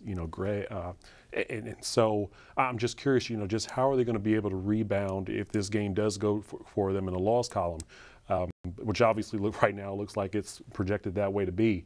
But yeah, I'm just kind of curious. How do they bounce back from this? What's coach going to be telling them after a loss like this? But Barberton, heck of a job right now. Heck of a And, just looking at them ahead of, after week 6 here. And how about some love for Garrett Turnbow? We talk about Key Thompson all the time. We talk about Zane Reese. And Garrett Turnbow is a two-way player. Already has a pick 6 this season, an interception in this game, touchdown catches. He's a weapon on this team that flies under the radar because of some of the other names that we talk about all the time. But when you've got a guy like that can contribute offensively and defensively, make big plays all over the place, it's going to open things up for the other guys as well. We've talked about the Menor Cardinals playing the Medina Bees, and the Menor Cardinals just continue to roll. The offense has been outstanding, and as we check in, 42-7 the lead, and the defense just as good. Throwing it up top, Mike Bray, nice job of getting his body between the defender and the ball, and Bray comes up with the interception as back at it. Little zone read, some counter. Elijah McDougal, stiff arm, then down the sideline. Look at the cutback. Elijah McDougal, the big fella, showing some skills as he gets into the end zone for another touchdown to make it 49-7. The Menor Cardinals looking strong against the Medina Bees. Would you have any concern to think that they wouldn't be the Greater Cleveland Conference champion? I mean, if I'm Menor, based on what I've seen from my team this year, I'm thinking bigger than that. I mean, this looks like it's one of the better Menor Cardinal football teams we've seen, and that's saying something. And something I want to point out, because I even brought up in the first couple of weeks, I was really questionable about Menor's secondary. Not to say that they proved it with that interception there, but just that was one of my concerns going in. They have so much on offense that they can pick from and do what they want to do. But that secondary, that's something that's going to either make or break them. As we get further into in the regular season, maybe into the playoffs with the Cardinals. Wait, the question will be how does your defense deal with Euclid? They've got some guys that they can spread that defense out with. And then Solon, are you able to take Thomas Wilkes away, and what will the Comets do at quarterback? So I think those two games will kind of answer the question. It'll shake out. But those are matchups that are going to be tough for anybody. Yeah, and that's the good thing. We get to find out. We know a lot about Menor already because of the schedule they play, but we get to find out because Solon is such a difficult matchup for anybody. The way they play, to go against that defense is going to be really fun to watch. And then they go against an offense like Euclid brings. So we get to see kind of their offense get tested against a really good defense in Solon. We get to see their defense get tested against a really good offense in Euclid. And that's just to mention, Shaker Heights isn't going to be a walk in the park. That can be a difficult team. So we're still going to find out a lot about Menor, but what we've seen so far, their body of work, that St. Ignatius game aside, this looks like it's a very, very good and very dangerous football team. And talking about the third conference team that you were mentioning was Euclid. I'm really curious about Robert Lee's right now. I think that's going to be I think that's going to be something over the weekend. We're going to what exactly was going on. Both of his exits off the field, but he's going to be key to Euclid's success as well. And also, we were talking about trying to make sure that they kind of seal up what they need to in those second halves. Is why it just kind of gets out of hand for the Panthers as well, and they lost that game, especially to St. Ignatius a couple weeks ago. Yeah, they had the lead on St. Ignatius. They gave up a pick 6 on the first play of the game, and they ended up coming back and having a 14-10 lead at halftime. The thing about Euclid is they've got guys that can spread you out. They've got, Bush, they've got Lindsay, they've got Owens. So you may see them, if Lee can't go, if Lee's banged up, they're going to have to spread it out and try to do more of a passing offense, which they can do. It's just when you got a running back like Ronald Lee, you feed him the ball. And their quarterback can run the football too. So, they've got plenty of weapons, but obviously there's some kind of curiosity here. So. You just have to tweak what you do. You like to run the ball with Ronald Lee because it's safer than throwing the ball. We'll see. Well, another team that likes to run the ball, the GlenOak Golden Eagles taking on the Jackson Polar Bears. This first play of the fourth quarter. Michael Rextis carrying a defender into the end zone for the 4-yard touchdown. So the Golden Eagles push it back to a 10-point deficit as answering Maslin Jackson, a 10-point game early in the fourth. Your new defense got off the field after that turnover, so your defense picked you up. Offense comes around and picks the defense up. Back in the game, it's a 2-score game. You know Jackson isn't going to just slow it down and sit on the football. They're going to try and score, so you're going to get. Listen, there's at least 2 possessions for you in this game, so you're still in this thing. Yeah, and that was a good sign just to be able to try to close that scoring deficit that they had there. But no, absolutely, Jackson's going to come back with something else, and just got to make sure you don't get beat deep because Jared Pilata likes to throw the football. As we've kind of looked at it, you have to be impressed with the Menor Cardinals. Just getting after it, and that we've said it a couple times. Division I, Region I is shaken out to be every bit as competitive as it has been the past couple years. If somebody knows for certain who's going to win that last regular season game between St. Ed's or St. Ignatius, or which team of those two deserves to be ranked higher, let me know, because I've seen both of them play a couple of times, and they look pretty evenly matched. And now you kind of got to throw, Menor into that fray as well. That's a team in Menor that's not intimidated by playing those guys. They've played them they've beaten both of them in the playoffs. They've played St. Ignatius, so they're one of those guys. There's not that mystique. They've been on the field with them and they've come up on the winning end of it. Yeah, they've beaten them, and they know they're a great program. I mean, they have a quarterback that's in the NFL right now. So they know that they're a great program that produces talent. They can play with anybody. They can win anywhere. And they've got a quarterback right now who's been running this system for a long time. It seems like they're a more balanced team than maybe they've been in the past few years. So that's a dangerous team. Region 1, at this point, there's no room for error for anyone who's not St. Ignatius and who's not St. Edward. If you lose a game between now and Week 10, you're going to be fighting for a playoff spot. Well, we're going to check in on a couple of top 10 ranked teams. The Dayton area, Stowe and Wayne doing battle in a close game. The Elks taking on the Wayne Warriors. Let's take a look in. And you see Centerville with a 2-point lead, 24-22. Both of these teams were ranked in the state's top 10. Wayne lost their opener to Pine Ridge, team from Pennsylvania, with a Notre Dame recruit at quarterback, and Centerville is unbeaten on the season. Warriors on the Centerville half of the 50-yard line. You talk about Wayne, and their quarterback's a pretty good one in Rashad McKee. Has a stable of wide receivers. You see the guy kind of in the slot, LaChristian Smith. McKee dumps it underneath, incomplete. Good coverage. Intended receiver that time for the Wayne Warriors was Devin Nelson out of the backfield as they were trying to dump it in and let him run a little bit. And so for viewers who are watching this game, I mean, another one of the reasons why this game is so important is because they're both in the same region together. Division I, amongst all the other teams that we were talking about earlier, and then Region 3. So anyone that can get a win in this game obviously will be able to take a step ahead of the other. And obviously Centerville doesn't want to have their first loss. And Wayne has had the better of Centerville significantly the last couple of years, has won by wide margins. So the Elks hanging in, up 2. A nice job to buy some time by McKee, but the defense, and they're looking for him, they get the call. Defense was pretty good. They say he's over the back. Remember, pass interference in high school, not a spot of the penalty thing. It's 15 yards from the line of scrimmage, but it will likely be a first down. And how many times have we seen Rashad McKee throw that ball up like that and make some plays before? So you know Centerville had been watching that on film. And it is, in fact, pass interference going against the Centerville Elks.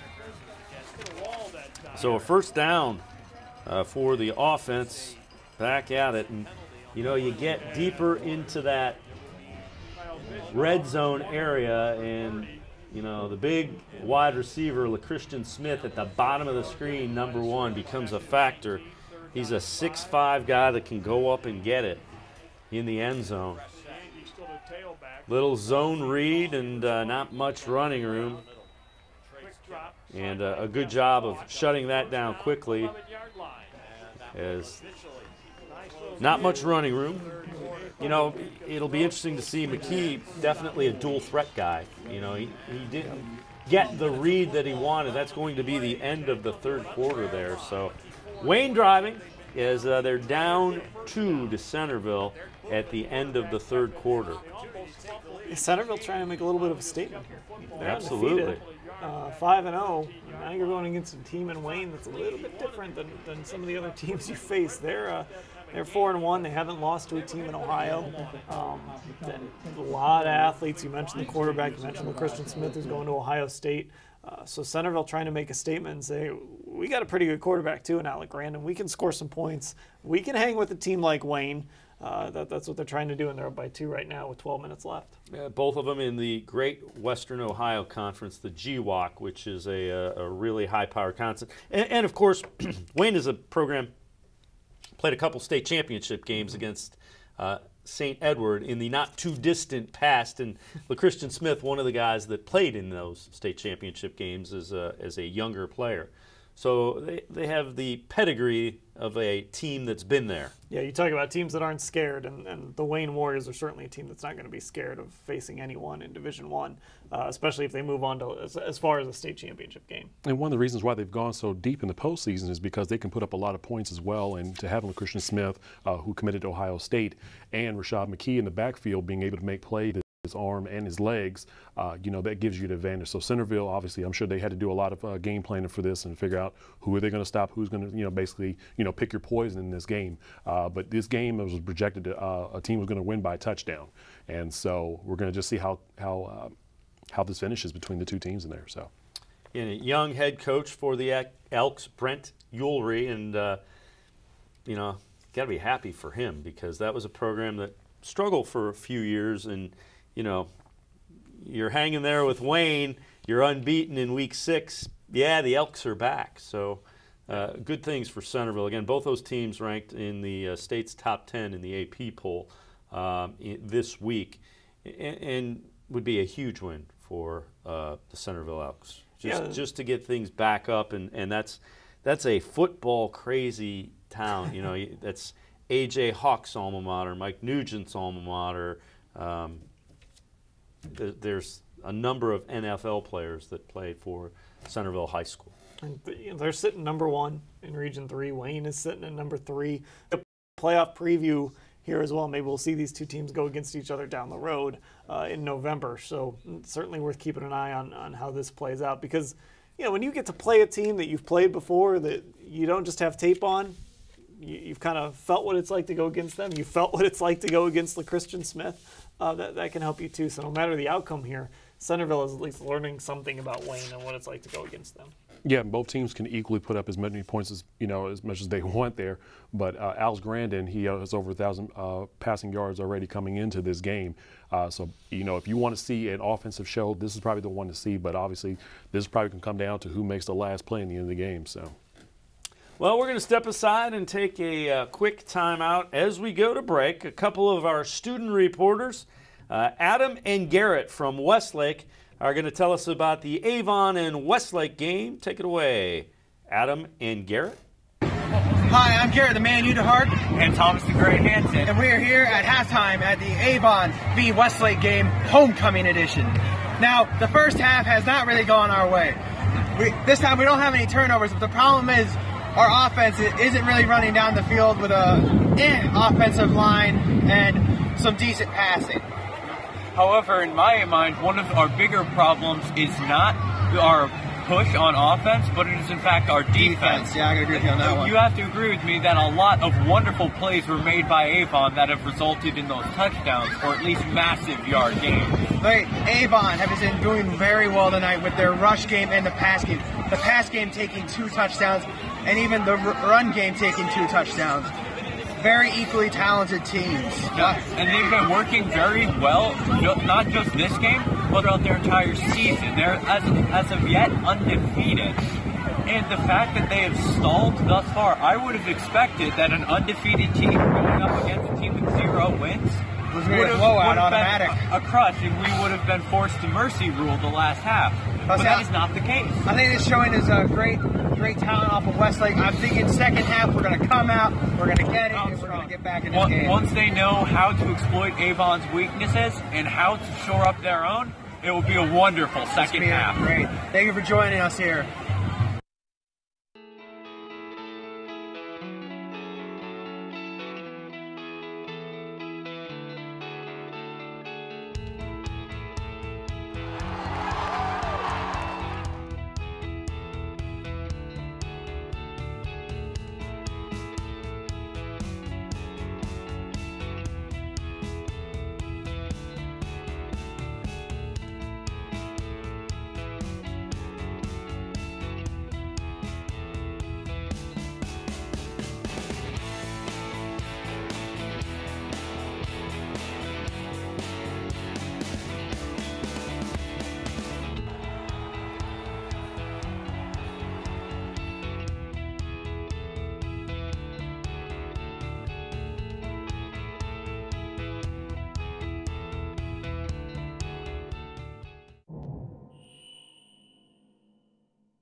Lives here. We are Spectrum Sports, exclusively on Spectrum.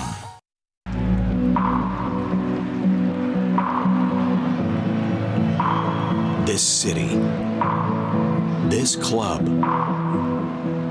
stands with you.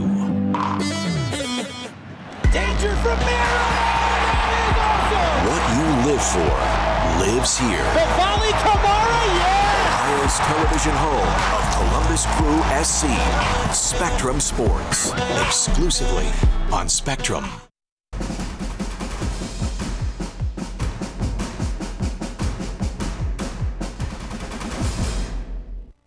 "101 Reasons to Watch" Friday Night Huddle this fall. We're going to talk about running backs, along with Mark Porter from ScoutingOhio.com and Matt Gould from Cleveland.com. I'm Dave Bacon.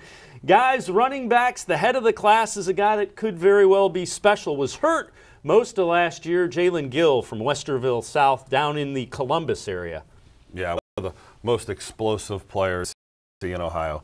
Watching him from a freshman year and games and films, you could see the change of direction, you can see the burst, you can see the twitch, you can see the juice, all those words that recruiters use to say elite level player. Jalen Gill is it. He's a hands down, not #1 player for his position, but maybe the entire state. Put him on offense, put him on defense, receiver, wherever you want to put him, the best player on the field.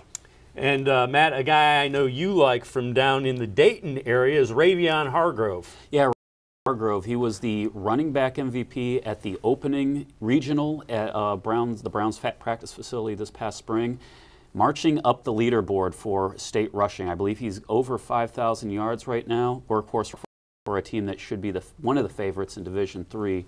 Helped him get there last year in Ravion Hargrove. Matt, another guy I know you like that we've seen, William Collier, was playing for Akron Hoban. He will be playing for Akron East this year. Yeah, you can make an argument that he's returning home. He played with a lot of those guys growing up over at Akron East. Look for him as a safety as well. I think college looks there, but of course we knew him because he was the backup for Todd Sibley over at Archbishop Hoban the last few years. Him and Devanir Floyd, now the featured backfield for Akron East, another Division III team that a big-time favorite in that region. Mark, I know another guy you really like, John Branham Jr. from Columbus Northland, one of the city schools down in Columbus. Yeah, I had to sit out 5 games, but when he came on the field, it exploded on the field. One of the hardest working players I've followed, has dedication to the game. You mix that with talent, and you may have one of the best backs in his class. He has a combination of power where he can blow through you with his legs and his big, torso. And then when you see him in the open field, he's got the speed to run away from you. I can't wait to see him. He's one of the first kids I want to scout this year in 2019.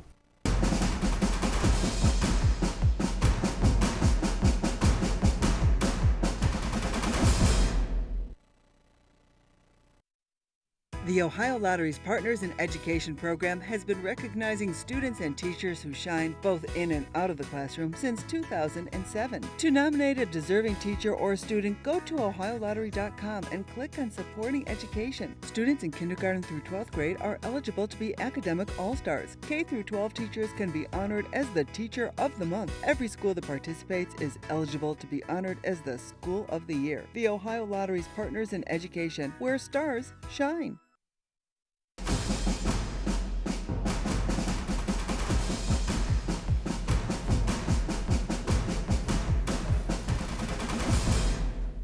Welcome back to Friday Night Huddle. I'm Dave Bacon along with Dan Lobby from cleveland.com, Nate Klein from cleveland.com. Guys, as you look at it, we're Week 6 is kind of wrapping up and winding down. As the night has unfolded, what grabs your attention? Aurora Barberton. That was mine. I'm going to go with Barberton because, last year wasn't kind to them. Aurora beat them twice. But, to come out with a final win of 34-7, hats off to the Magics in this game. So, gotcha. Before you answer, we're going to head to the phones and join Bryant Kaiser. He was at the Kirtland Independence game. Bryant, what's going on? Final score, Kirtland 35, Independence 7. And I always have the coach on there for you. And here's Tiger. Tiger Laverde, appreciate the time very much, Coach. I know it was a 15-7 game at half. How happy are you with the way your guys came out in that second half and did the things you needed to do? Oh, it was great. I was real happy with the kids. They came out at halftime and, we got the ball to start the second half, and we had a 7-minute drive and punched it in to go up 2 scores, and that was big. And then the defense, took it from there. We just executed a lot better. It was a lot cleaner, and, we kind of warmed down a little bit with our size up front. So, Coach, was there any adjustment in particular to turn it from 15-7 and kind of blowing them out there? No, we executed a little bit better in the first half. We drove all the way to the 1-yard line, then fumbled in the end zone, and they got a touchback out of it. And, the way we do our offense, we run a lot of clock, so then it seemed like the first half ended very quickly because we had a couple long drives and the one we didn't finish.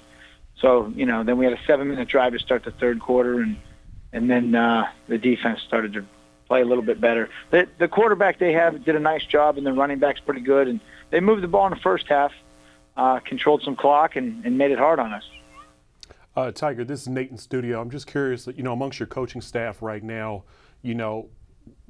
how do you feel about the team right now, where it is? You know, where do you feel like you guys you might want to clean up at, if there's any at all? Well, we always try to limit the turnovers, and tonight we had 2, and they were costly ones, both of them in the end zone for touchbacks and to end drives. And but no, we go to practice every day, try to improve on the things that we're not good at. And, you know, we try to have no weaknesses. We want to be good against the run and good against the pass. Be able to execute in the passing game and the running game. So our special teams did a nice job tonight. We had a touchback and a kickoff, and you know, we forced them to have a snap over the kicker's head, and that was a big momentum turn for us in the second quarter. Tiger, you know, a game like this where it is a close game at halftime, how much more valuable is that to you as a coach than when you go out and you win by a large margin and it's a fairly easy victory? We love it, and we talk about it all the time. That, you know, we want to be down 7 going into the fourth quarter and play from behind. Like we talk about it every week. You never know what's going to happen. And so we want the kids ready for that situation. And you know, so at halftime the kids we're up 1 score, big deal. And you know, the kids work hard for 4 years and they want to play 4 quarters. So they actually enjoy when something like this happens, because then they don't get pulled at halftime. So, you know, when actually they go into halftime, pretty excited because they get to play 2 more quarters. Coach, everybody obviously talks about you guys, and they talk about Cuyahoga Heights. But, I mean, how good is this Independence team? They came in at 4-1. You mentioned their quarterback, how good he is. How good is this Blue Devils team?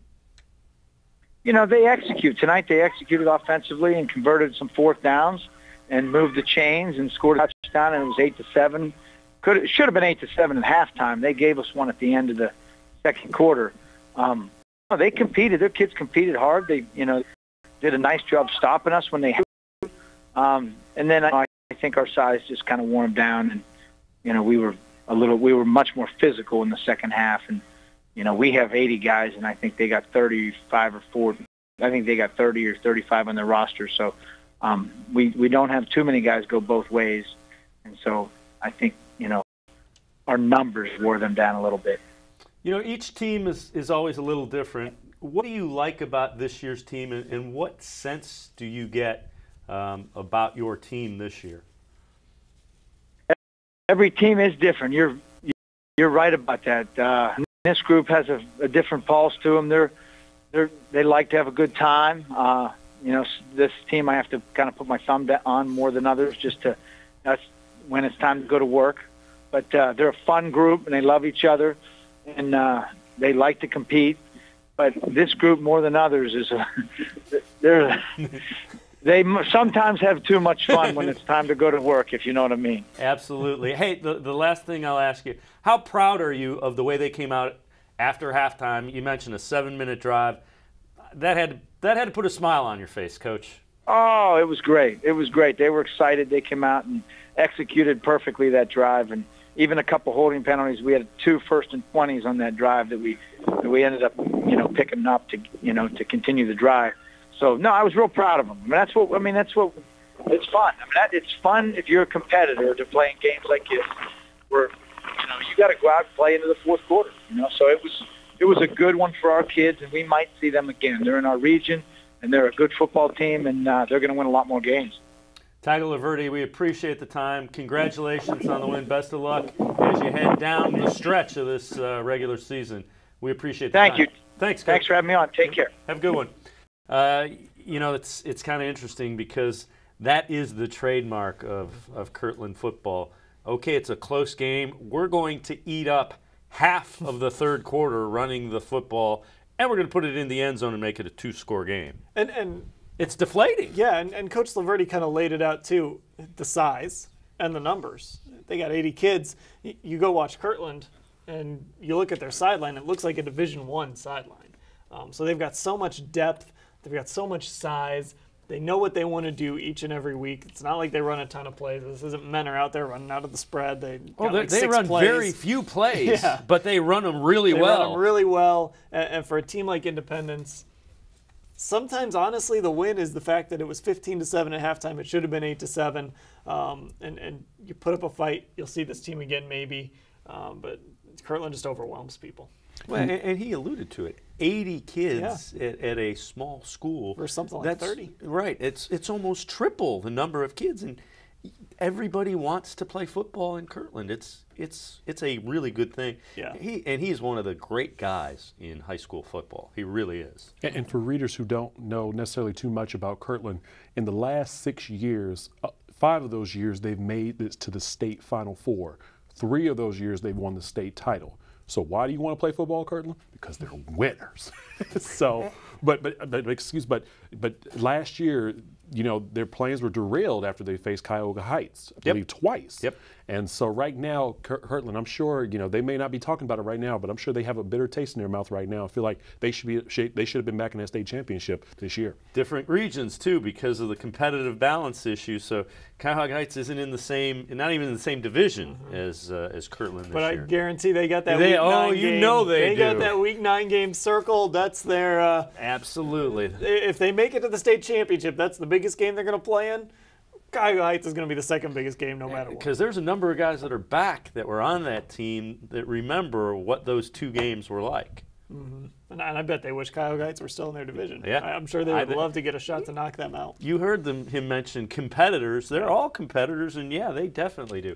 Well, bunch of competitors, Division I, Region 3. 2 of the top teams in that region, Centerville taking on Wayne. Close game, and we mentioned the Elks trying to earn their medal. They are up 31-22. And there is a little misdirection to Donovan Shelton into the end zone. And Centerville opening up a big lead. They made the 2-point conversion. So it is a 17-point lead for the Elks. That was a two-point game when the fourth quarter started. Centerville opening it up. And the Elks making a statement. Big fourth quarter.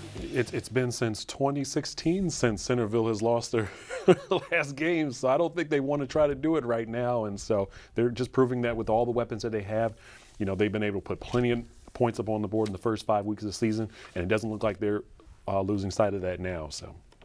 Well, another game we've been following is Hudson opening up a big lead against North Royalton. That game has gone final. Bill Mayville joins us on the phone.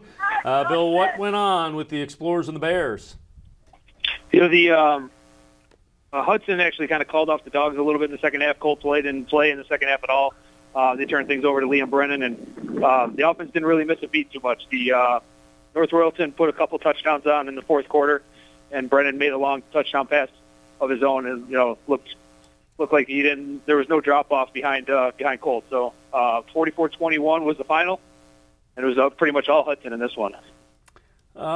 You mentioned the 2 second half touchdowns. Was that basically after Hudson's starters were out on defense? Yeah, pretty much. It was the first play of the fourth quarter, and then late in the fourth quarter as well, around 3 minutes to go.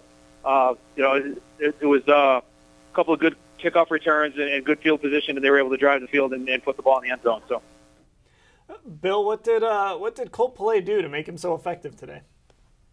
You know, the biggest thing in talking with Coach Goff after the game was, the offensive line gave a lot of time to throw, and even the couple times where North Royalton got a little bit of pressure on him, he was able to move around in the pocket, extend the play a little bit, give his receivers time to get open. And when he had time, he's deadly back there because it's very tough to cover all 3 or 4 of those guys that they put out on the pattern at once. Hey, Bill, this is Nate in the studio. Hey, just curious just about, put yourself in the coaching situation right now. What's something on Hudson's side that you want to be able to clean up for week 7? Honestly, the only thing that really stood out was they had a bunch of penalties, a bunch of silly holding type things that called back some plays and got themselves in a little bit of field position trouble a couple times late in the second half especially. But outside of that, they look really good. Their defense was getting after the ball, as the coach was saying. This is a really tough quarterback, really tough offense to try to defend, and they did a really nice job of shutting them down for most of the game. Bill, is there anything that really jumped out as boy, this is going to be really tough for opponents to deal with as far as Hudson goes? On offense, they have so many weapons, and they don't get one-dimensional. They ran the ball well. They passed the ball well. They were able to mix things up, and they were able to take what the defense gave them on some occasions. They were kind of able to force the play on other occasions. So on offense, they're going to be a handful for anyone they run into. Bill Mavel, we appreciate the updates from Hudson and North Royalton. Hudson improves to 5-1 on the year. Thanks very much, Bill. Appreciate it. Now, the tricky thing for Hudson is they've got some tough games coming up. You know, they're going to go Stowe, Wadsworth, Twinsburg in some order. Those are 3 of their 4 remaining games. Yeah, and that Stowe game's on a Thursday night, which you can see here live on Spectrum Sports. Those 2 teams always play those tough Thursday night games against each other. That's going to be a big game for Stowe, too. I think that's going to be a good test for Stowe because we talked about Region 1, how you might not be able to afford to take a loss and get into the playoffs if you've already lost a game. But for Hudson, everything's clicking. You know, they lost that game to Canton McKinley. Now everything's clicking. Colt Play's playing well. You know, Kevin Callahan a couple weeks ago had a 200-yard rushing game. So we know Hudson can run the football. Bill mentioned the offensive line. That's kind of the hub of everything for them. So everything's clicking for Hudson, and maybe, you know, if you wrote them off early in the year and weren't quite sure what they were going to be, they might be really good. And they're the co-champs from Suburban League. I mean, these 2 teams are really good winners. We're looking ahead at Hudson and Stowe. But, man, Hudson, you know, I feel like in pointing out what Bill said was just the penalties was really killing them. And that's something that I was looking at in the first 5 weeks of just why was Hudson allowing so many points. We talked about the personnel changes, and now we're looking at if they're making that many penalties in the game, that's going to cost them, and Stowe may try to take advantage of that as well. Well, the other thing is it's when you get into Stowe, that's a little bit different beast up front than North Royalton. And no offense to North Royalton, Stowe's, you know, a bigger school with bigger linemen. And the other thing that Stowe is, it looks like what Stowe is starting to do is, okay, you're going to load up the box when Rice is the quarterback. We're going to bring in a guy that's going to throw the ball over the top. So that's, you know, they've found a way to complete their offense and not get one-dimensional. Which is interesting because, you know, maybe I guess we have to see how that's going to work for Stowe. Right. Is that 2-quarterback system going to stick? Is it going to work? What's going to happen when they have to play a defense like Hudson's? Yep. I mean, Hudson is a Division I team in Division II, really. I mean, they're that good of a program, and of course they were in Division I for so long. So that's really kind of the one you circle, where you're going to find out a lot about both of those teams, and we're going to see what both of those teams are kind of made of. You know, Stowe has the win over Solon. They're going to have to get a quality win over Hudson again because of that loss to Wadsworth. They really can't afford a second loss if they want to get in Region 1. Yeah, it's gonna, you know, they can still lose. You know, it's going to be really tough if you do. It's really tough. You're kind of borderline at that point. We're going to step aside and take a quick time out as the games in Week 6 all across the state are wrapping up. So we will take a quick time out, and then we will join you along with Dan Lobby and Nate Klein from cleveland.com. I'm Dave Bacon. It's Friday Night Huddle here on Spectrum Sports and cleveland.com.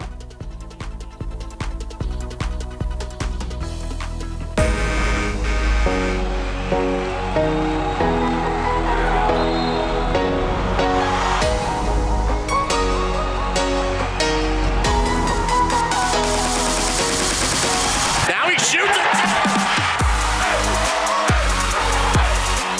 What you live for lives here. We are Spectrum Sports, exclusively on Spectrum.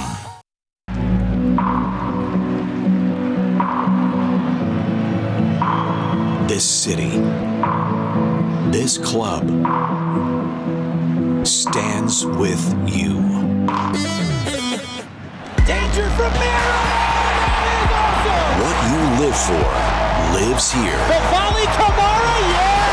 Ohio's television home of Columbus Crew SC. Spectrum Sports, exclusively on Spectrum.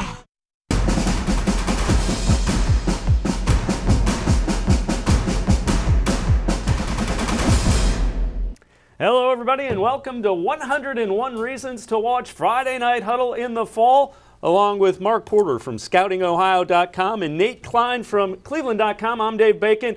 Guys, 101 Reasons, it's the players. Let's take a look at some of the quarterbacks who will be dominating Ohio this year, and we'll begin with a guy that really started and filled in for St. Xavier and allowed them to win a state championship in Division I a year ago, Chase Wolf. Yeah, that program always produces quarterbacks, and you're right, he was injured for a little bit, had to take some time to get it. The guy in front of him is headed to Penn State last year, so can you believe 2 Big Ten quarterbacks on the same roster? But again, if you saw Chase Wolf at camps, like you watch him off the field, boy, can he spin the ball. And, a perfect spiral is an underrated thing. This kid can throw a perfect spiral, high level of accuracy. Then you throw in how he grew up and got stronger, and then the power and everything else came with his balls. Probably the best quarterback in Ohio this year, but there's a couple other guys that are a close second when it comes to that talent. Nate, we talk about some Northeast Ohio guys, and Jaden Cunningham from University School, maybe a little bit under the radar, even in Northeast Ohio, threw for over 2,300 yards a season ago. I think what really helped his case was during the playoffs, as far as the Preppers went in that. But he has experience now. He's a dual threat quarterback. I even had one person tell me he's already comparing him to Troy Smith, which is very big to say that. But Jaden Cunningham brings a lot of intangibles together. He has a big arm, and he showed that off this past season. 2,300 yards passing, over 1,300 yards rushing, and 34 total touchdowns for Cunningham.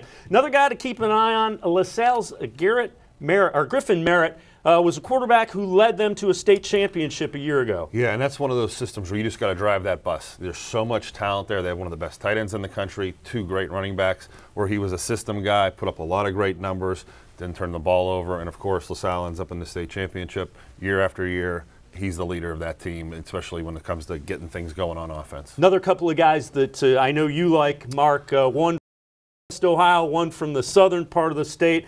Brendan Armstrong from Shelby is headed to Minnesota. Yeah, and you know what? He got an early offer as a freshman in high school, which brought us all to Shelby, a smaller school. And then he grew up to be a man. As we followed him throughout his camps career, sophomore year, you saw a little bit more.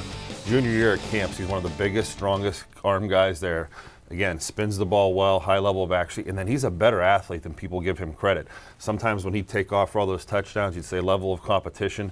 He destroyed the level of competition with his legs. That's why he's a Big Ten quarterback right now. P.J. Fleck, of course, at Minnesota, yeah. So a guy that had some success at Western Michigan. You talk about Jay Volpenheim. I know you like him a lot from Anderson. Yeah, he was one of my highest-rated quarterbacks, and not because of the yards and all the touchdowns, which he had a ton of them, but the ball jumps off his hand, and that's what you look for as a scout. You want to see that ball high velocity, and again, repeated level of accuracy. He had some nice targets, a tight end that would go down the field for him.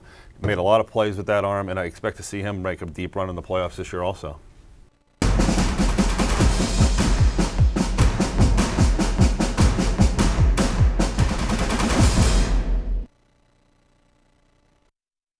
The Ohio Lottery's Partners in Education program has been recognizing students and teachers who shine both in and out of the classroom since 2007. To nominate a deserving teacher or student, go to ohiolottery.com and click on Supporting Education. Students in kindergarten through 12th grade are eligible to be academic all-stars. K through 12 teachers can be honored as the Teacher of the Month. Every school that participates is eligible to be honored as the School of the Year. The Ohio Lottery's Partners in Education, where stars shine.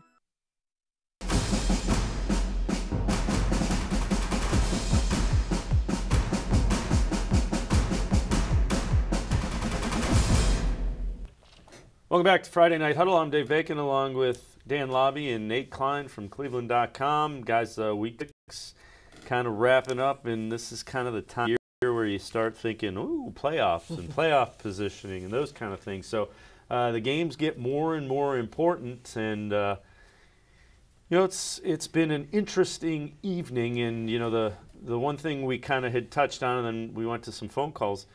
Barberton, a nice job by the Magic to come through and deliver in a game, they had circled as we need this one. This will tell us if we're where we want to be as a program. And, the answer is yeah, you are, as they stay unbeaten and beat a team that beat them twice last year, once in the regular season, once in the playoffs. And that game was projected to actually be much closer than the actual score actually showed. So I'm gonna be looking forward to this weekend and just try to figure out what exactly happened to Aurora. Obviously, Barberton just looked like they just had their way with the Greenmen, but just obviously Barberton had a chip on their shoulder, and they really wanted to get a win. And they may even put themselves in a really good position to win the league this year. The thing about Barberton, though, 3 of their last 4 opponents have a combined record of 13-2. They've got St. Vincent St. Mary. It's going to be another good That'll test be a for good them. game. That'll be a real big test for them. Yeah, at Talmadge. Look, Talmadge is 4-1. Kind of a sneaky 4-1 team, and they can be tough to play when they're good. They can play you in a low-scoring contest. And then you've got Highland at the end of the year, 5-0 as of right now. So it doesn't stop for Barberton. They've still got tests coming, and that St. Vincent St. Mary game next week is going to be really fun to keep an eye on. Yeah, that one will be one of the better games in the area. Yeah, you know, they gave Hoban pretty much all they wanted, and Hoban scored a couple of second-half touchdowns. That was the difference in that big pass play that we saw in our top plays earlier from Ham to Hauser was a big one. But, yeah, that will be a big test. And we talked about it earlier in the first few weeks. I got a chance to visit out to Barberton camp, and you know they're going to have St. Vincent St. Mary actually has some players that were attending Barberton, and you know so some of those guys are going to be seeing each other for the first time, and you know obviously both sides are going to want to get a win in this game. But what's great about Barberton right now is they're not allowing a lot of points. I think they're also in the teens as well. So offense is definitely going to be there. I think that we've seen that, you know, first coming into the season was just Key Thompson, Zane Reese, and now those other guys are kind of just showing off the Barberton offense right now. But definitely looks like the defense is really clicking right now, and they even showed it against Aurora. And for the Irish, that's a game where they're playing up. So there's computer points on the line, and they're a team that's fighting in that Division III Region 9, which is not an easy region necessarily. So any points you can get by beating a team like Barberton, you'll take them. Well, we were following the Bay Rockets, and they come away victorious. Matt Ganser has Bay head coach Ron Rutt. Take it away, Matt. Thank you. Hi. So I'm here with the coach of the 6-0 Bay High Rockets, Coach Ron Rutt. Okay, Coach, you scored 35 points tonight. Lots of running attack. What do you think was the cause of this? Well, in the first half, it was pretty ugly for us offensively. Lots of penalties, lots of miscues, but we really turned it around the second half and started executing better. Our offensive line started to take over, and our style of play hopefully kind of wears on a team in the second half, and our 3-4 yard runs in the first half start to become 7-8 yard runs. So you guys allowed only 3 points. The defense played excellent tonight. What do you think was the cause of this? There were some deep Rocky River drives that they were able to stall out. What do you think was caused the resilience of the defense? Well, I'm proud of the way that if a team's driving on us, our defense doesn't give up and they keep fighting, because we make it really tough for a team to score on us once they get inside the 20-yard line. Max Showalter, Dylan Berry, RJ Sunahara, Jared Reese, our secondary played a great game. They were really tough for those guys at the other night. And our defensive line was getting after it all night. Sounds good. Thank you for your time. Thank you. So Matt Ganser, our student reporter from Bay High School, doing a great job as always. And you heard Ron Rutt, and that again we've alluded to it, but that's the recipe for winning, especially tight games, playoff tight games. Run the football, wear your opponent down. That was a 7-3 game at half, and eventually, cumulative effect, they score 35 points running the football because they're big, they're physical, and they're used to doing that. And now with the weather getting a little bit colder now, their running game is really going to help out down the wire, because in Ohio, Northeast Ohio, the weather is not kind. So definitely Bay, another great game for them, 6-0. And like I said, it looks like they could be coming after that Lakes title this year. You are going to need to be able to throw the ball, though. Yes. To win in the postseason, you are going to have to be able to throw the ball. But for now, it's working. Keep doing it. Well, just because you run the football doesn't mean you can't throw the football. Maybe you just haven't shown it. And the other thing is you don't have to throw it a ton. You have to show that you can throw it so the defense doesn't put everybody in the box and make it impossible to block the defender. That's all you have to do as far as throwing the football. I think what I noticed about Bay in their last game against, in their playoff game against Toledo Central Catholic, was just that they got down early, and that running game that they always lean on, they just couldn't pass the football and try to win that game out. So, as you said, they're going to have to figure out a plan for that. But in the meantime, if it's not broke, don't fix it. Did you see Matt Ganser had his head on a swivel there when he was doing that interview. You knew the coach was safe. I think you should just hang out with him. He's going to be safe from everything if he just stands next to Matt Ganser the whole time. He is our seasoned student reporter. He's doing a great job. Yeah. So, but you know what? So are the Bay Rockets, 6-0, and things just keep rolling the right way for the Bay High Rockets. So good stuff for Bay High, and you know that we were talking in the break that Notre Dame Cathedral Latin Benedictine game is a pretty good one. That's going down to the wire, as Matt Gould said it was going to. So that one's playing out to be exactly what we thought it would be. Yeah, I mean, you have region implications going on. You have title in your league to go on. I mean, there's just a lot going into this game, and these two teams know each other very well. So, you know, this game was projected to be a very tight game, and no surprise here. You know, I think about 39 seconds left. We were looking at NDCL goes up by 3, 24-21. So we're going to see what happens, how this game's going to finish out here. So a few weeks ago, NDCL had a double overtime game against West Geauga, stopped a 2-point conversion. They were able to win that game 13-12. And that's a good sign also looking ahead to the playoffs is like, you know, can you finish out these close games, you know, when it gets down to the wire like that? NDCL is really showing off that ability, you know, that experience as well. So, and also we were talking about just how many players they were bringing back this season as well. So obviously they're like, you know, it's nothing we haven't seen before already. So, and you know, that's they won a playoff game, beat Mooney in a playoff game a year ago. So that gives your whole program confidence, and they're playing like a confident team. As you know, they came into this week 5-0.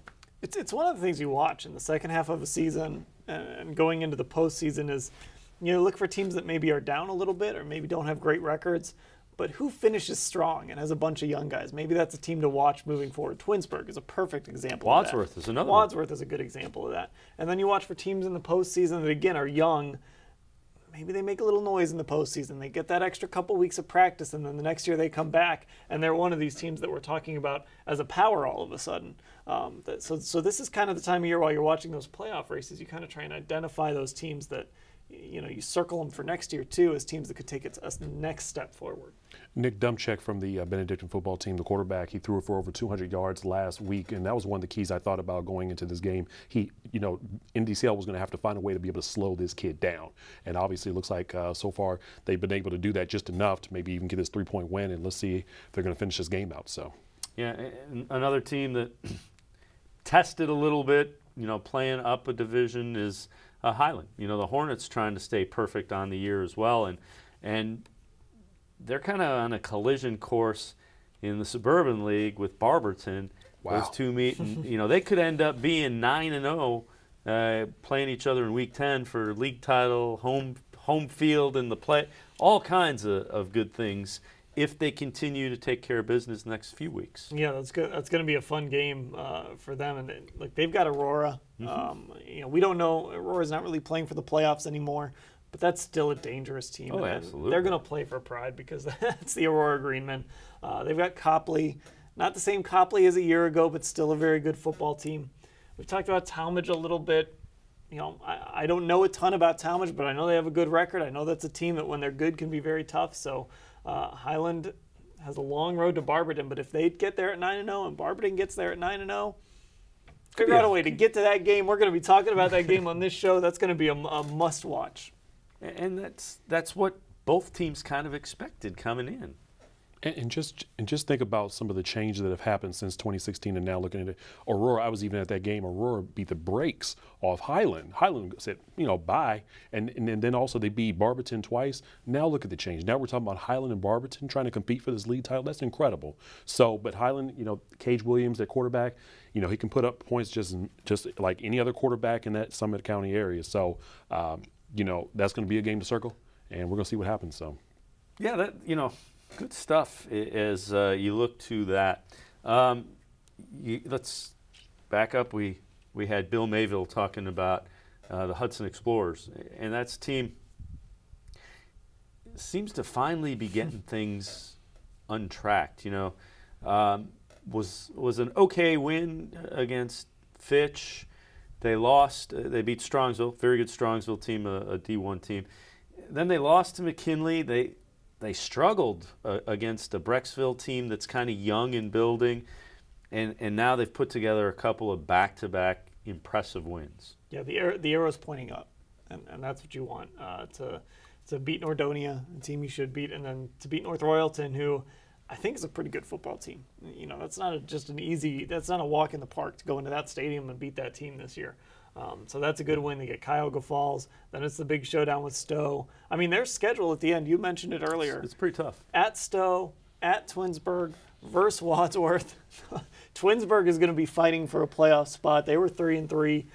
They're 3-3 right now, so they're going to be fighting every single game to try and get into the playoffs and deliver on the promise that this season had for them. So Hudson is starting to peak a little bit, and has a lot to do with Colt Pillay, has a lot to do with that offensive line. And we know that Hudson plays defense every year. We know what they can do defensively. So their arrow is pointing up. And I'm sure Hudson wants to be respectful in this manner, but I wonder, do you think that they thought they were going to probably have to come down to Stowe when it came down to this league title this year and not Wadsworth? I think it's probably a little surprising, but yeah. Not anymore. I mean, they know what Wadsworth is. When, like Chris Fedor was saying, when are people going to start paying attention to Wadsworth?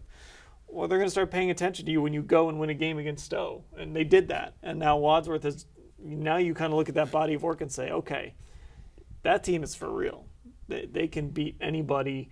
They can do it anywhere. That's a dangerous team. So I think Wadsworth has the attention of Hudson now. But yeah, at the beginning of the year, maybe not as much. Yeah, Colt Pillay and Joey Baughman at quarterback. That's going to be a great game to watch. So we're going to step aside and take a time out. The plays that have turned heads are coming up. We'll give you our top 15 when we return. You can vote on them on cleveland.com. Starting at noon tomorrow, and it'll go all the way till noon on Thursday, along with Nate Klein from cleveland.com, Dan Lobby from cleveland.com. I'm Dave Bacon. Friday Night Huddle here on Spectrum Sports and cleveland.com will return after this timeout.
This is it. Your big break. Your one shot. Your only chance. There are two outcomes. Make history or be history.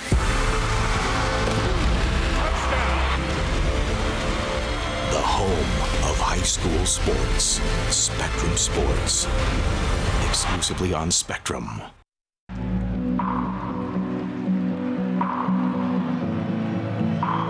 This city, this club, stands with you. Danger from Mira! Awesome! What you live for lives here. The volley, Kamara, yes! Ohio's television home of Columbus Crew SC. Spectrum Sports, exclusively on Spectrum.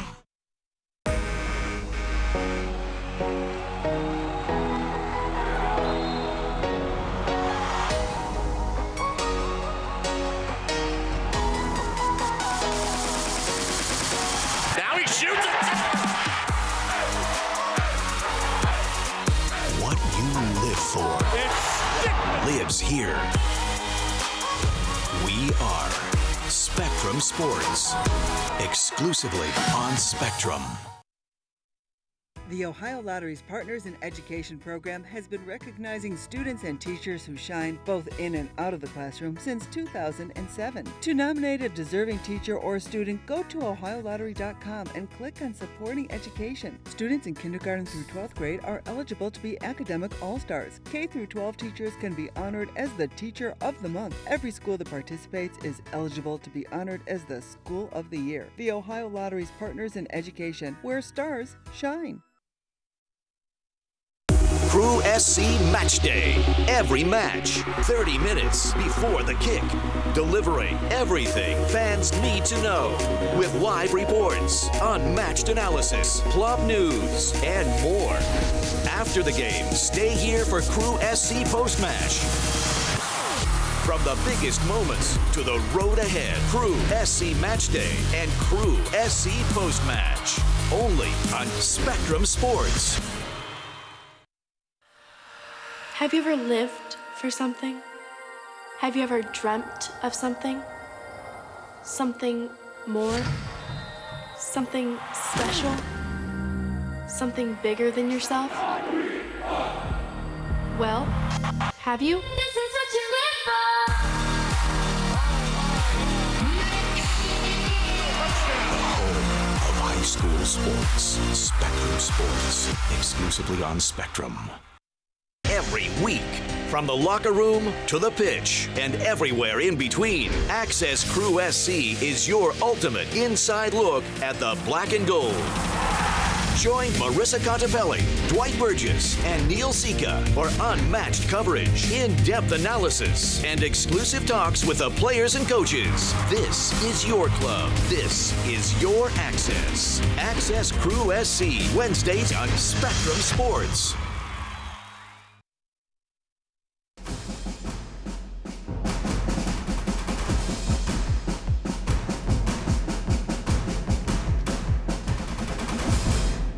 They are the plays that turned your head, the ones you need further review on, the ones you got to see one more time. Our top 15 plays, remember you can vote on these during the week starting tomorrow morning on cleveland.com. Let's take a look at our top 15 plays for Week 6 in high school football. And we begin with number 15, Stowe's Hayden Bartels, the quarterback. Throws it, Tyler Shaver, great adjustment, 20-yard touchdown. More from this game a little bit later. Number 14, Sycamore's Drew Altamule to Myron Williams. It's a 33-yard touchdown. The only score of the game, though, for Sycamore, they lose to Fairfield, 21-7. And from Willoughby South, Stephen Dusano to Dominique Negarelli for a 37-yard TD. Look at him. He's trying to escape the defenders and connects with the receiver. Check that out. More from this game later. Number 12, Brecksville's freshman quarterback, Joe Labus, to his favorite receiver, Sam Wiglis. He takes off, and they're not going to get him. 48 yards for the touchdown. More on this game a little bit later. Number 11 is GlenOak's Tate Rhodes.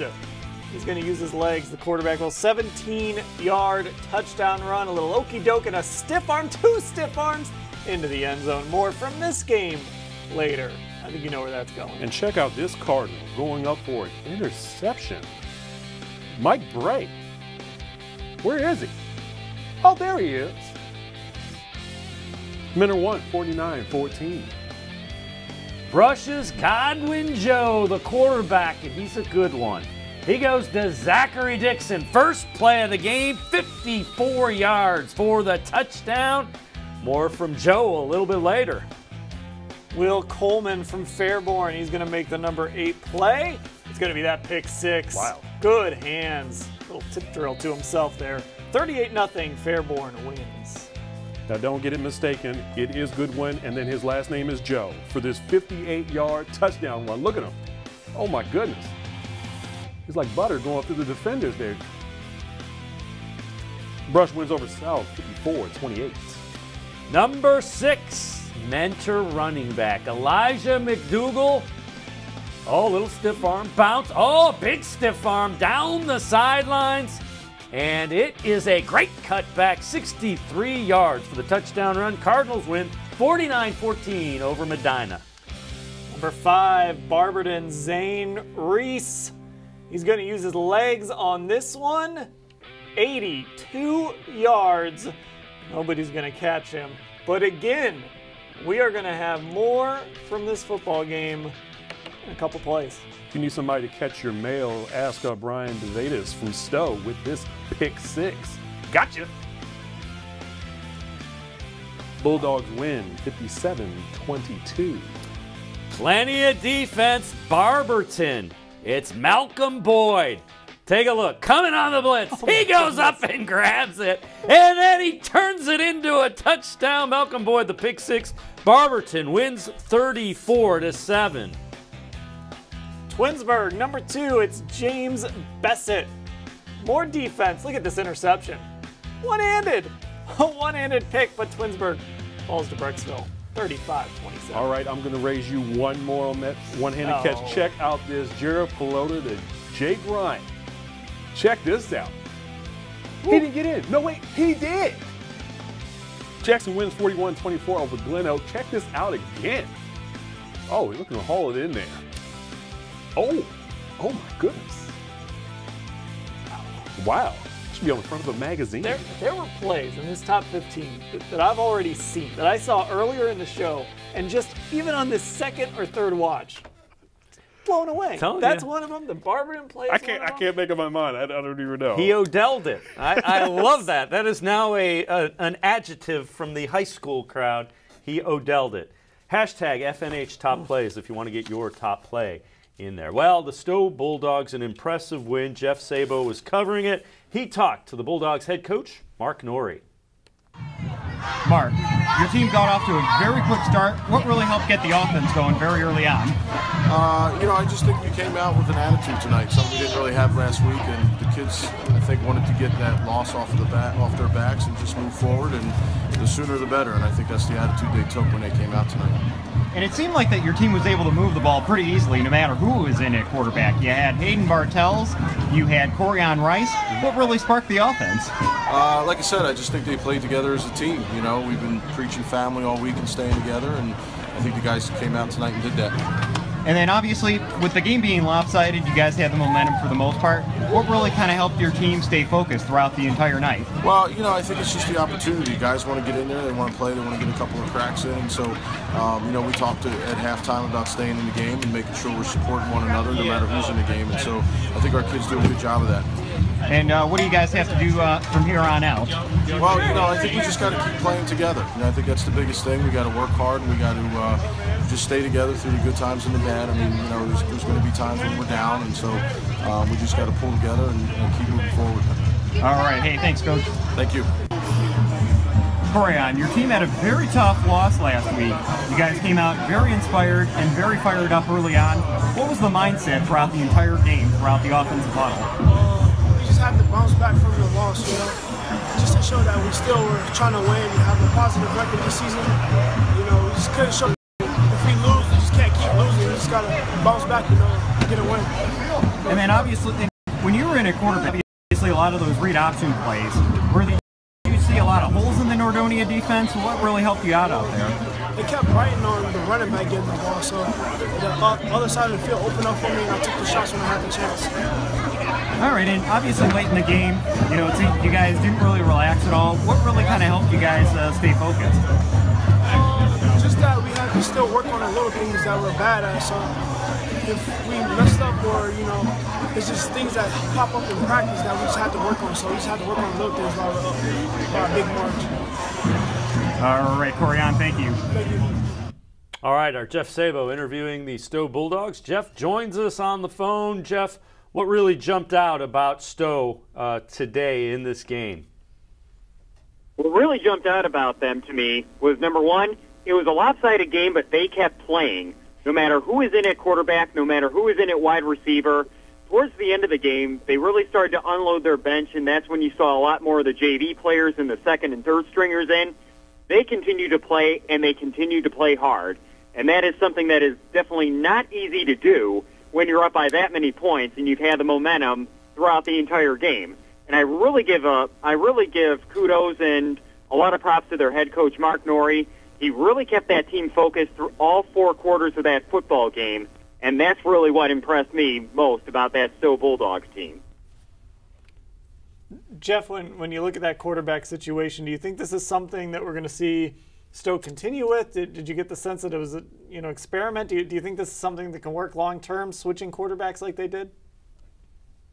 Well, considering that they do have a tough stretch down the road, and obviously they got to keep looking towards not only the rest of the games in October, but also November as well, is they are pretty ranked high with the computer points. And obviously you got to find different ways to move the ball. You got to find different ways, to spark the offense. And when you think about it, this late in the season, with all the video footage out there are no secrets. So I really think that this could be an opportunity for Stowe to build off of, where they can not only switch off between the two quarterbacks, but maybe give some different looks on offense, really start using some plays that haven't really been used in the previous weeks. And I really think it can give a fresh look to their offense. All right, Jeff Sabo, we appreciate it, covering the Nordonia and Stowe game. And guys, sometimes a loss can be the best thing that happens to a really good football team. And you heard Jeff talking to Mark Norrie. They wanted to get back out and play. Yeah, and that's good. I mean, that's what you want your team to do after they lose, not get down, not start doubting themselves, say, we want to get back out there and we want to play another football game, and we want to go just beat up the next guy in front of us. And that's what they were able to do. And I think this quarterback situation is something that's going to be interesting to keep an eye on. If they keep switching quarterbacks, how well that works. We kind of know what Corian Rice brings to the table. A basketball player, very athletic, has a decent arm, but maybe they see an opportunity to maybe open up their passing game a little bit. So a lot of intrigue with Stowe kind of moving forward, and they've got some tough games coming up. I've seen Mark Norrie smile before, but I figure after a win, him and Corian Rice would be smiling. But obviously, they didn't like talking about last week's loss. No. And obviously, they got a chance to kind of put a stamp on it by trying to get a win tonight against Nordonia. But they've got 2 home games coming up, as we alluded back their schedule before. And Stowe's going to have a chance to try to wipe away that loss there. So. The old saying is you learn more from a loss. What you really learn from a loss is you don't like losing. Mm-hmm. That's the main thing, and I think that's kind of what Corian Rice was getting at. Well, Ryan Isley was at the Barberton Aurora game. He had a chance to talk to Anthony Gatto. This is a game the Magic were pointing to, and take it away, Ryan and Coach. This has to feel a little extra special considering what's happened in this rivalry the last 2 years. Oh, yeah. The smile on your face kind of says it all. What does this mean to you tonight? Oh, it's good. Last week we played Copley, and we had some rough ones against Copley in the past. And, Aurora beat us twice last year, and, the kids were geared up to play them. Aurora's a great program. Coach Mahalik is unbelievable out there, and it's a big win for us. Coach, how important was that interception going into halftime, the pick 6? From Malcolm? It was huge. It was, obviously our offense wasn't, like they've been, and defense comes through. Our defense is pretty darn good. What adjustments did you make at halftime? Because it seemed when you came out in the second half, Zane started finding his rhythm, found a couple touchdown passes, but it looked like you guys were able to pick the defense apart a little bit more. We challenged our offensive line. We said, let's run the football. Let's run the football. So, our offensive line prides themselves on being able to run the football. We're probably a little bit more of a passing team. And, Aurora obviously game planned well for that. And, we were struggling a little bit with the passing game. And, we ran the ball and did what we had to do up front. How proud are you of that defense until that last possession? Man. I love these guys. These guys are great. Zane, as a senior leader on this team, you guys knew the opponent across the way, had beaten you 3 times in the last 2 years. What does it mean for you guys to come out here and do what you did tonight? Man, it's awesome. It just shows that Barberton football is on the rise, and they beat us 3 times, and actually they kicked our butt 3 times. So coming out here and improving that is just a big statement for this program.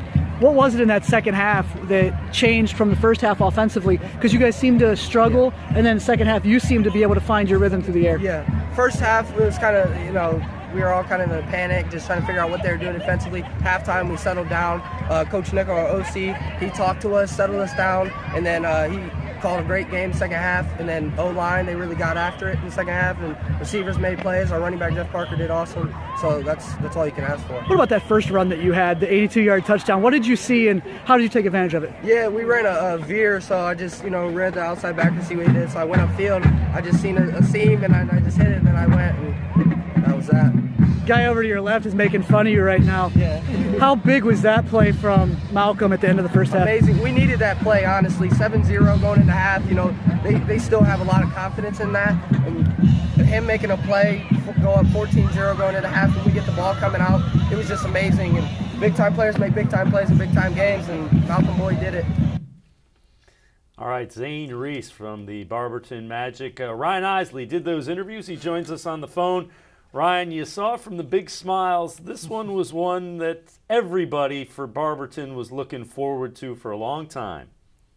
Well, it's funny that before you played those clips, you had alluded to Stowe, and what you learned from losing is you just don't like losing. And that's exactly how Barberton felt, knowing what has happened the last 2 years against Aurora, not only losing in the regular season, but then getting knocked out of the playoffs by Aurora last year. That left a bad taste in their mouths, and they wanted to come out tonight and prove that this is a different Barberton football program. They weren't going to come out and lay down and let Aurora run all over them tonight, and that's exactly what they did. They took control of this game from the get-go and never allowed Aurora to really get into the football game and think they had a chance to win it. The other thing that was really apparent was the respect that not only Coach Gatto but the Magic players had for the Aurora program. That's kind of been what they've been shooting at for a couple of years, and you could tell by the way they spoke about them and about the game. A lot of respect for what Aurora has done and is as a program. Not only that, but you can tell in the way that they talk, but you can also tell in the way that they act. You watch these players in the post-game handshake line, and a lot of times, especially in rivalry games like this, it can get a little chippy or, just kind of they go through the motions. But you could tell that these two teams have a lot of respect for each other in the way that the players and the coaches responded to one another once this game was over. Even though it was a 34-7 drubbing, you could tell that they respected one another on the football field. And it was nice to watch, because I've seen too many of these post-game handshakes where, they're just doing it because they have to do it. These guys tonight, you could tell that they respect each other on the football field. And it was a breath of fresh air to actually see tonight. So, Ryan, also listening to those interviews and listening to Coach and Zane after the game, it also sounded a little bit like they look at this win as kind of a landmark win for this program based on kind of how things have gone against Aurora. Almost like a, hey, we've arrived sort of win for this team. Is that kind of fair to say? I took the same impression, especially when I asked Zane, and his first words were, this shows that it's a different kind of Barberton football program. And he knew. He said not only did they beat us, they beat our butts the last couple of years. So they knew what they had to do, and you could just tell, not only in the interviews, but, guys, I was on the Barberton sideline the whole evening, and I would say with about 3 or 4 minutes left, once the game was 34-0 and kind of out of hand, the Barberton players kind of exhaled, and you could tell that they knew how big this win was.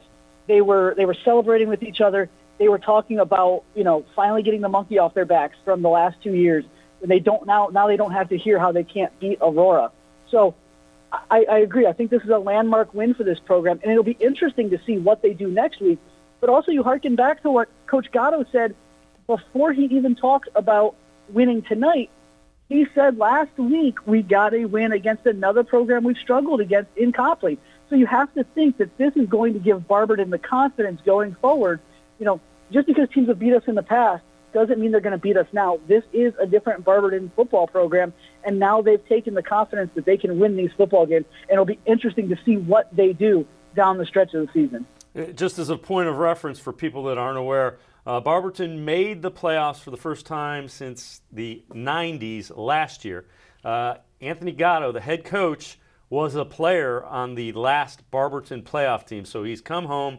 He's rebuilt his alma mater and into what is now a really pretty formidable football team, and they feel they can sustain it.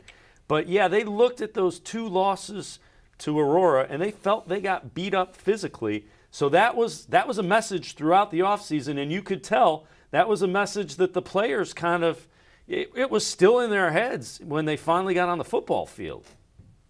Absolutely, and I talked to some of the players, even off camera. I talked to them after the game about how physical they were defensively, and they all said to me, that's what we wanted to do. We wanted to come out and send a message. We wanted to hit. That's how we wanted to play tonight.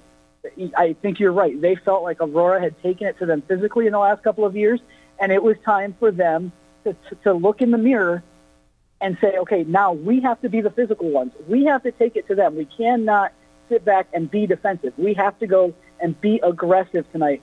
And again, they were aggressive from the word go. We talked earlier tonight about how they were swarming all over the football, not allowing Aurora to run the football or even get yards after the catch on throws. And you could tell how disappointed they were with the long run at the end of the game that gave up the shutout. It was a 65-yard run right after I had talked to you guys last, and you could tell on the sideline they were so mad. They wanted that shutout so badly, and they had a couple of stops inside the 20 to preserve it earlier, and they thought they were going to get the shutout. And so, even though they were ecstatic with how they played, you could tell they still weren't 100% thrilled because they wanted that shutout. Ryan Isley, we appreciate it. Great work as a big win for the Barberton Magic as they improve to 6-0. We're going to step aside, take one final timeout here on Week 6. Nate Klein from cleveland.com, Dan Lobby from cleveland.com. I'm Dave Bacon. When we return, we will have the scores from across Northeast Ohio, and we'll take a look to some interesting Week 7 games. It's Friday Night Huddle here on Spectrum Sports and cleveland.com.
This is it. Your big break. Your one shot. Your only chance. There are two outcomes. Make history or be history.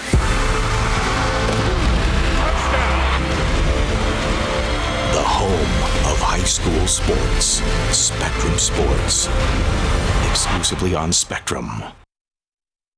The Ohio Lottery's Partners in Education program has been recognizing students and teachers who shine both in and out of the classroom since 2007. To nominate a deserving teacher or student, go to ohiolottery.com and click on Supporting Education. Students in kindergarten through 12th grade are eligible to be academic all-stars. K through 12 teachers can be honored as the Teacher of the Month. Every school that participates is eligible to be honored as the School of the Year. The Ohio Lottery's Partners in Education, where stars shine.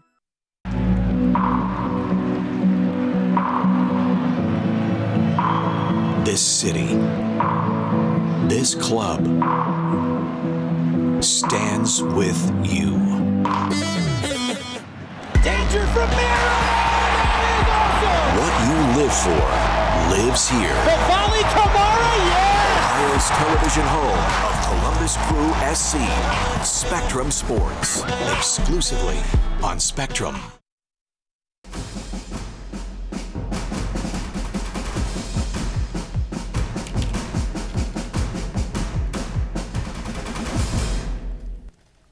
Week 6 is just about in the books for high school football all across the Buckeye State, and we will put one final wrap on it. I'm Dave Bacon along with Dan Lobby and Nate Klein from cleveland.com. Let's take a look at some of the scores for the games that we kind of set the table with as they have wrapped up here in Week 6. Hudson improves to 5-1 with an impressive win over North Royalton, 44-21. Centerville, how about the Elks? They're going to move up. That's a huge win for that program. Benedictine, 31-24 in overtime, hands NDCL their first loss. 31 points against that defense. Time to start saying the Bengals are for real, folks. Stowe hangs 57 on Nordonia. And Massillon Jackson with Jared Pilata getting things done. They beat GlenOak in a Federal League battle. How about those Bay Rockets? Just keep winning. Keep right on winning in the way they want to. Yeah. You know, that was a 7-3 game at halftime. And Bay's offensive line asserted their will in that second half. 35-3 they win. Highland, another team that stays unbeaten. Hard-fought win over Green 14-7. Kirtland, that was an 8-7 game at halftime. We heard from Tiger Laverde. 7-minute drive to start the third quarter for the Hornets. Barberton, unbeaten on the year. The game they had pointed to, we heard how important that one was for that program. They win 34-7. And the Menor Cardinals, 49-14, as they look like they've got that offense clicking at just the right time. So, guys, I'll throw it out to you. What impresses you? What makes you go, that's pretty good? It's got to be Barberton, right? I had something else on my list, but okay, yes, okay. Barberton was a good one. Well, you stole Barberton from me earlier, so. That's why I gave you the chance to steal it from him on our final thoughts. It's the old thoughts. Denny Green saying, they are who we thought they were, right? Well, now we can say Barberton is who we thought they were. They're going to get tested again next week against St. Vincent St. Mary, but this was a good win tonight against an Aurora team. We just spent a bunch of time talking with Ryan Isley about what it means for this program.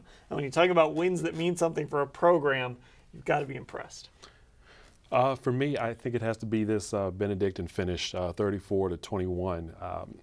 At the end, it was about 39 seconds left into the game. NDCL took a field goal, to take a 3-point lead, and I think that was something I said, man, NDCL looks like they can kind of muster out these wins, but Benedictine, it wasn't too long ago they won a state championship, and so I feel like they're maybe be on course to maybe do that again. But they have a very tough region ahead of them, first of all. But very good win for them. So and what you're alluding to is because of competitive balance, they're now a Division II team. They won a Division IV state championship. They're a Division II team. But if you beat a team that has that kind of defense and you put 31 points on the board, that's a team that held Cleveland Heights D1 school to 7 points. They won 44-7 a couple weeks ago over Cleveland Heights. So, and as you alluded to, Nate, they were down 3, so they had to score. They had to get a field goal to tie it to send it to overtime. Then they get the touchdown. Good things happening. Young head coach Carter Wheelo. I remember when he was playing at St. Ignatius, and now he's a second-year head coach that has his team headed in the right direction. So great things going on for the Benedictine Bengals. Yeah, and now NDCL needs to go back now, and I don't know if this is necessarily something that they hang their heads over right now, but maybe, I don't know, maybe depending on how they finish the game. But NDCL, I mean, they've got opportunities to do well in the region as well. Well, we said, what do you learn from a loss? You learn you don't like it. So you can be sure that NDCL defense is going to come out with a little bit of extra incentive to get things done in the upcoming weeks. Yeah, and the game lived up to the hype. That was the game that everyone kind of had circled. This is the one to watch this week. It goes to overtime. Like you said, 24 points in regulation against that defense, 31 points overall. That is an impressive showing by the Bengals. And, their record of a year ago was a little misleading. They lost, I think it was 5-6 games by 7 points or less. So they were a young team, and it looks like they've learned how to win. And, good things ahead for that program. Some great games on tap in Week 7. And let's take a look at some of the games that we will be covering and some of the things that catches our eye. Dan, you alluded to this one, Canton-McKinley. Yeah, that's and Massillon-Jackson. That's going to be a fun one. We talked about Jackson a bunch tonight. McKinley undefeated. That's a big-time football game down in Stark County.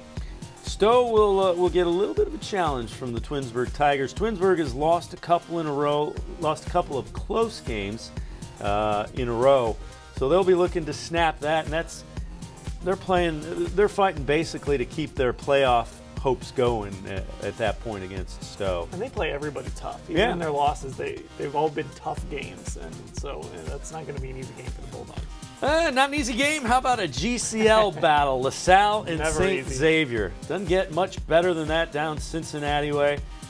Another NCL battle. Padua came into the night unbeaten. Hoban 4-1. Their only loss to St. Ignatius, so that figures to be another pretty good matchup. Yeah. You've alluded to this one. St. Vincent St. Mary against Barberton. This will be a big test for the Barberton Magic for Coach Gatto. Yeah, so in this game, what I really like about this is just that, some of the players that you're going to see on both sides of the field, who can make a play down the stretch, and it maybe come down to a defensive or, just with the interception that we saw earlier in some of our top plays, or who's going to make a play at the end of the game. So, yeah. The other one on that list was Solon and Euclid. That's kind of Euclid got the win tonight. Solon, always good. That's going to be a fun matchup too. So it's a good sign for Jeff Rotsky's Euclid Panthers. They were down. They come back and get the win against a Strongsville team that wasn't going to go away. That's one of those teams you keep an eye on in the second half. Not a playoff team. Let's keep an eye on them in the second half and see how they look and see if maybe that's a team you circle heading into 2018. Yeah, I mean, as you look at that, we've got about 2 minutes.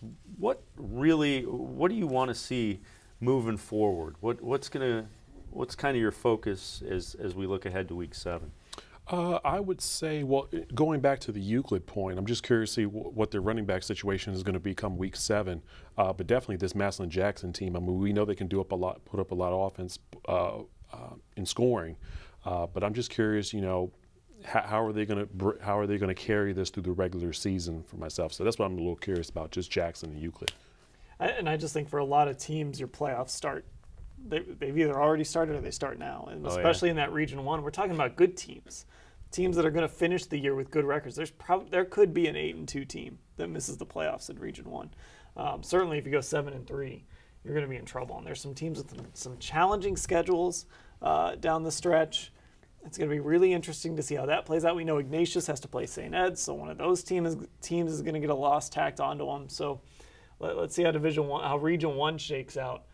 Because that's going to be, that's going to be a fight to Week 10. There's going to be very good teams that are sitting at home in Week 11. And NDCL, how are they going to bounce back after this overtime loss to Benedict? I'm just curious about how that's going to end up.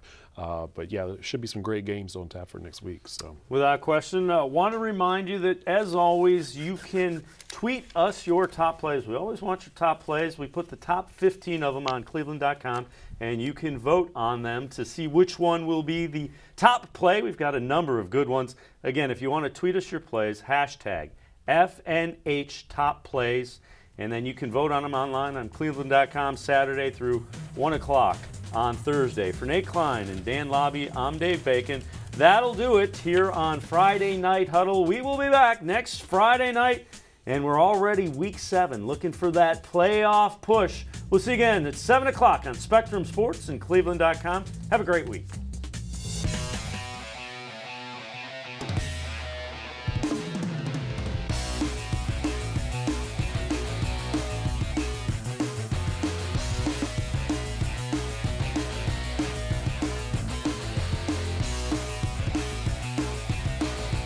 The High School Sports Insider is brought to you by Cuyahoga Community College, where futures begin.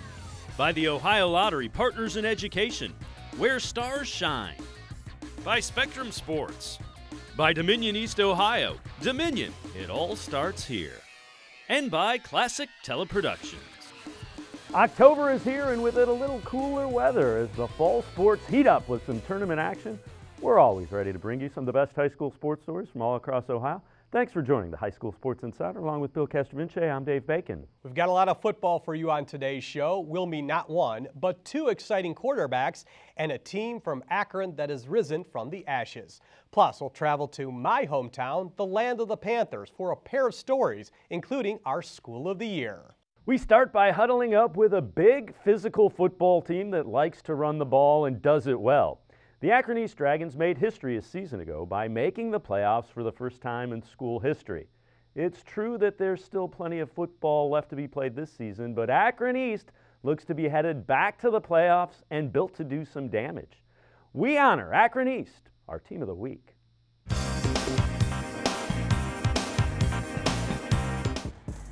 Not only did the East High Dragons make their first playoff appearance a season ago, they knocked off top seed Marlington in the first round and nearly defeated New Philadelphia in the second. What we did last year doesn't have to be a one-year thing. If we can come out with the same hard work ethic that we had last year and do our jobs the right way, and play as hard as we can, then you never know. We might get ourselves back in that position to be back in the tournament. The Dragons did lose several key players from that team a season ago, but they return a two-headed monster in the backfield, with William Collier joining Devanir Floyd, running behind a big physical offensive line. And they appear on track to make the playoffs again this season, playing the same style of football. I thought we created somewhat of a bully on the offensive line last year. We ran for a total of almost 4,000 yards between our two tailbacks and that entire offensive line and the tight end. We bring all of them back this year, so that's kind of they're a group that gelled together. I thought they played so well down the stretch that when we had our awards banquet, you know, we identified our offensive line and our tight end. They were the offensive MVPs of the team. I love that line to death. They're all individually some good players. Darrell, Armani, Ramon, Kendrick, and Reese. Them guys. You can't get better than them, and they'll go hard for you. Akron East has taken care of business so far this season. Their lone loss is by just 7 points to Jackson, a team who's on track to be a Division I Region I playoff team. East has the focus and will that all successful teams have. Being more consistent with our plays and stuff.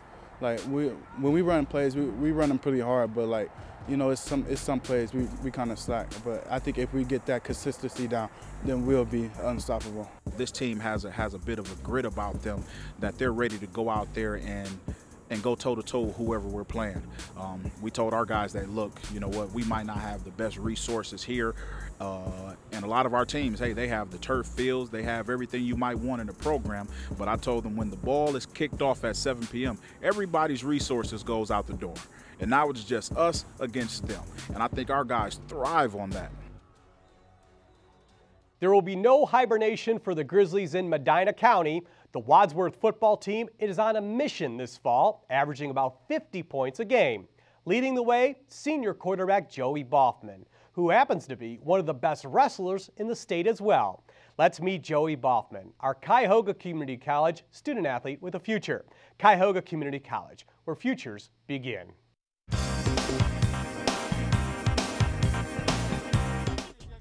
Whether he's on the football field or on the wrestling mat, Joey Baughman wants the pressure on his shoulders. You know, if you make a mistake in wrestling, it's on you. If you make a mistake at quarterback or something goes wrong in your offense, you know, it's on the quarterback. So I kind of like to take that role. Baughman was named the starting quarterback at Wadsworth last year as a junior because of his wrestling background. Things really started to click for him. I think things started to slow down. You know, when you take a whole year off, he didn't even get JV reps as a sophomore. So he took a year off from playing quarterback. After struggling in his first 4 starts, everything clicked. Baughman became a dual threat who can beat you with his arm and legs. Well, his progression was unbelievable. If you look at his stats from the last 6 games of the year to, you know, from the first 4, it was night and day. You know, in the last 6 games, he was over 1,000 throwing, over 1,000 rushing. It really made me grow up as a player, being going from corner to quarterback, and especially into this new offense where I know I'm doing everything out there, throwing it, running it, you know, calling plays. Now the question becomes, is he better in football or wrestling?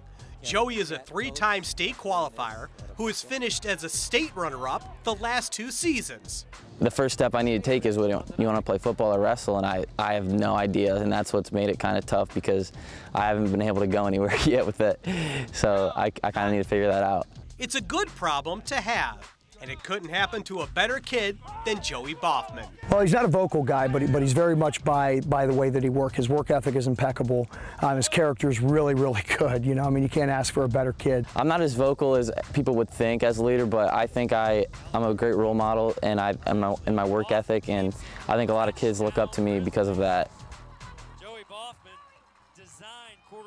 And a quick update, Joey did make his decision. He will wrestle at the University of Virginia next year, but he still has a little football left in him. And the Grizzlies are happy about that. We're just getting things rolling on this week's show. We'll take a look at another signal caller who's headed for college football, and we'll listen in to one of the state's most intense head football coaches.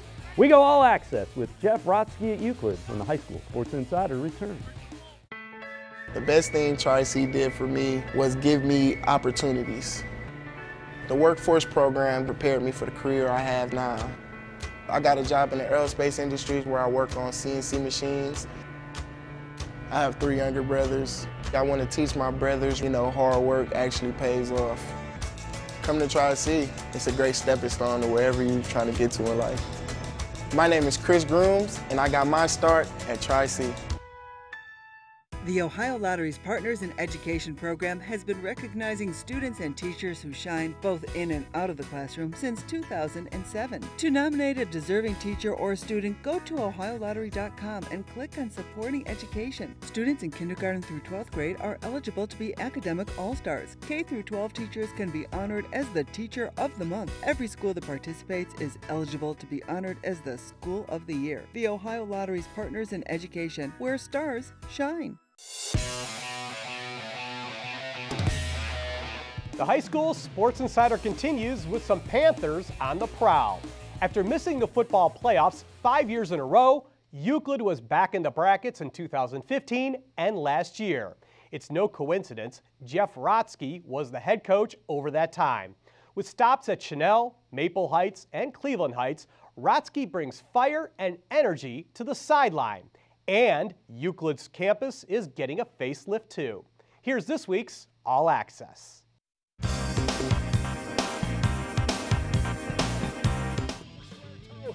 Ten, 9, 8. I will kick the last one, and I'll take that super toe. 5. We're incredibly fortunate that through the efforts of our superintendent, and a lot of people here, and passing this recent levy, and I take great pride, and I think our football program was hopefully a meaningful part of that. Aaron Berry, who was with us 2 years ago, is on a scholarship at Saginaw Valley. The first day I was here, and I gave my big Coach Rotsky rah-rah to everybody that would listen. After I gave my talk, tell them how much we'd have your back in your life. Now, football's just part of it. I said, our relationship starts when you graduate high school. And he said, Coach, I just got to ask you one question. What you said, is this for real? Is this what you and your staff are going to bring? I said, I'd sign it in blood if I could. I said, but you're just going to have to trust this process, and you'll see. And, what they did the first year was probably the greatest joy I've ever had as a coach, going to the Final 8. And, Dr. Smilek, who's our superintendent, he played in the last playoff game that they won here in 1993. Academically, our kids have bought in. They have bought in because they've seen all these other guys signing national letters of intent. They want to be on that podium. They want to be on that stage. And if you take care of God, you take care of your family, take care of your grades, there's no other thing that matters in life but football, GF. And I tell them none of those G stands for girlfriends or goofing around.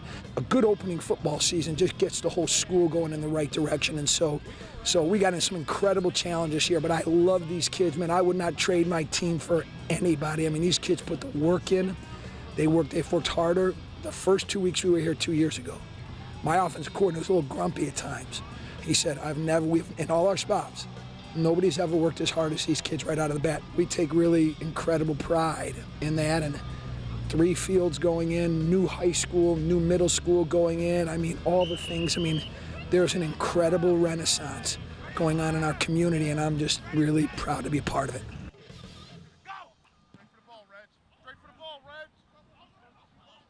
One of the ways coaches like to measure a quarterback is, does he lead his team to wins? The answer to that question for University School quarterback Jaden Cunningham is a resounding yes. Cunningham led the Preppers to the state playoffs in a first-round win last season. He has University School back on a playoff track again this year. Along the way, Cunningham has piled up some impressive numbers in addition to his win total. Jaden Cunningham of University School this week's Spectrum Sports Game Breaker.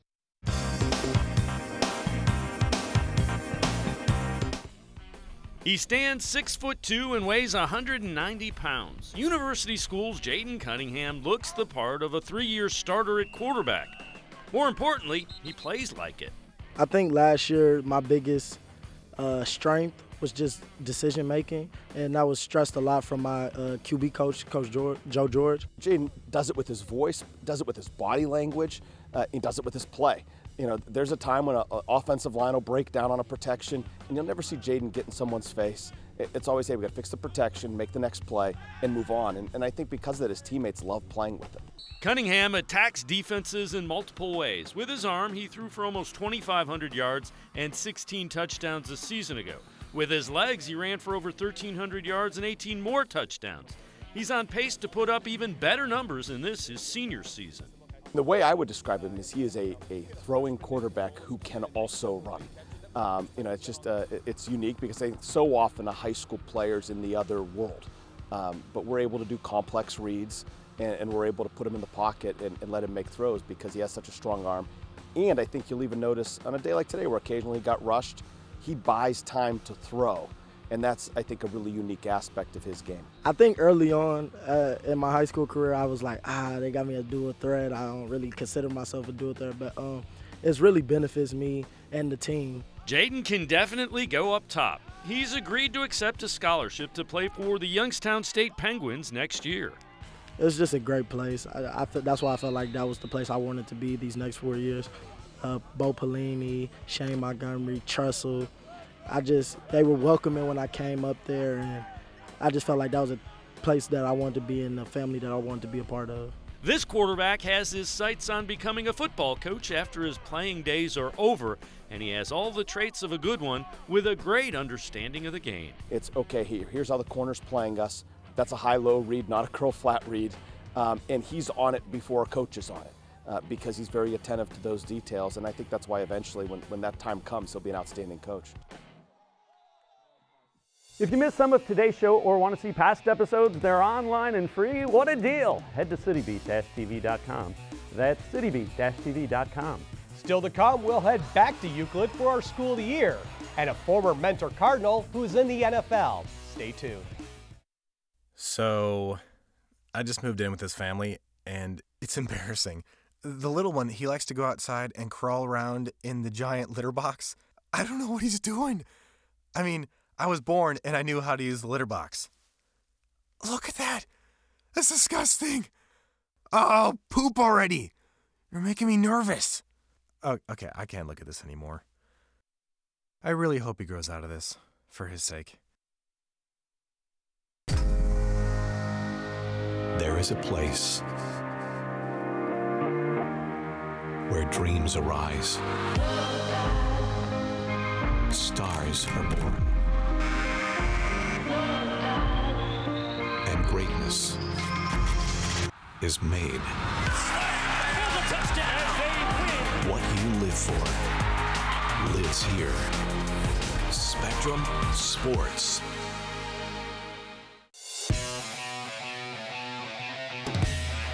The High School Sports Insider continues, but for the next few minutes, we're going to be the Middle School Insider, and we're doing it for a worthy cause. This year's Ohio Lottery Partners in Education School of the Year is a little smaller than normal. It's kindergarten through 8th grade, and it includes a little girl who had some big dreams and one big heart.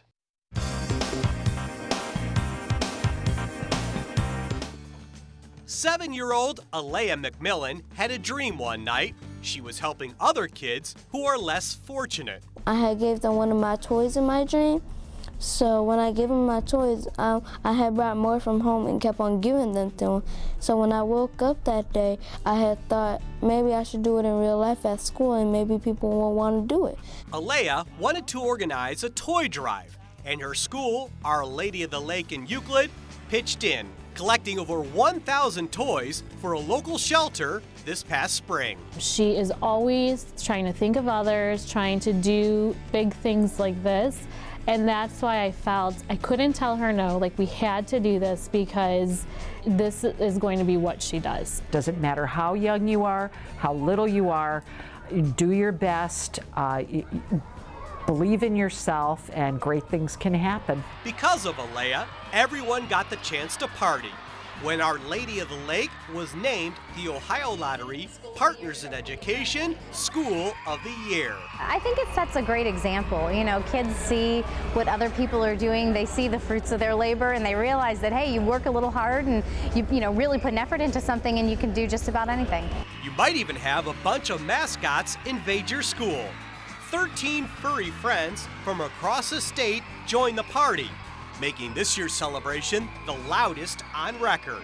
Our Lady of the Lake also received a $500 gift card from Staples, sports merchandise from several different Ohio teams for future raffles, and one memorable day thanks to the Ohio Lottery Partners in Education program and one little dreamer. I actually felt really excited and I was really happy that people wanted to do the idea, and it made me excited because we had got school every year and everybody that was used to be mean to me are now nice to me.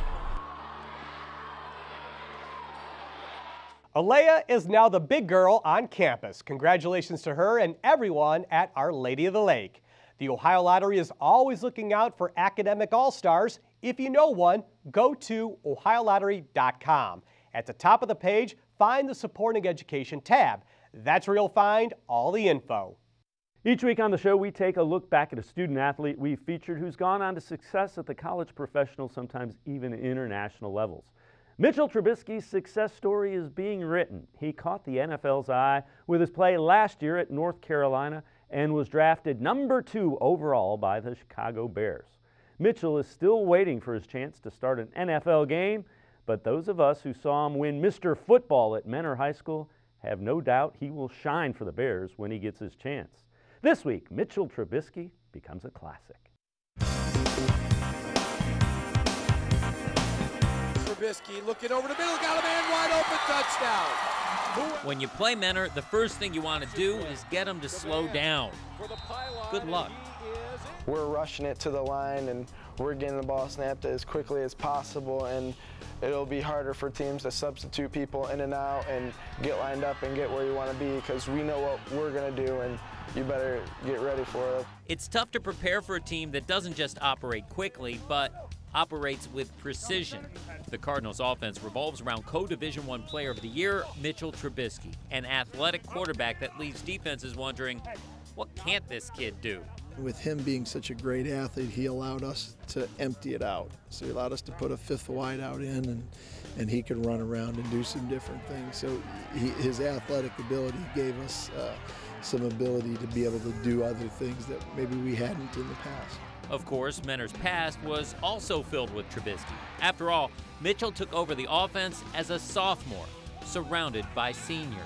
They just took me in under their wing, and I was like their little brother almost. That year, even though I was a sophomore, they still called me freshman, just to joke with me, but they still do. They knew I could get the job done, and I stepped in and I played hard, and I think I earned their respect. Once he was ready, he took over. We had a very gifted athlete who was playing quarterback, who was going to be a college wideout. And once he was ready, we made the move, and we made it right about week 4, week 5, and he's been the starter ever since. You could say by his sophomore season, Trubisky was a veteran. He began his Menor career at age 8, when Mitchell was a ball boy.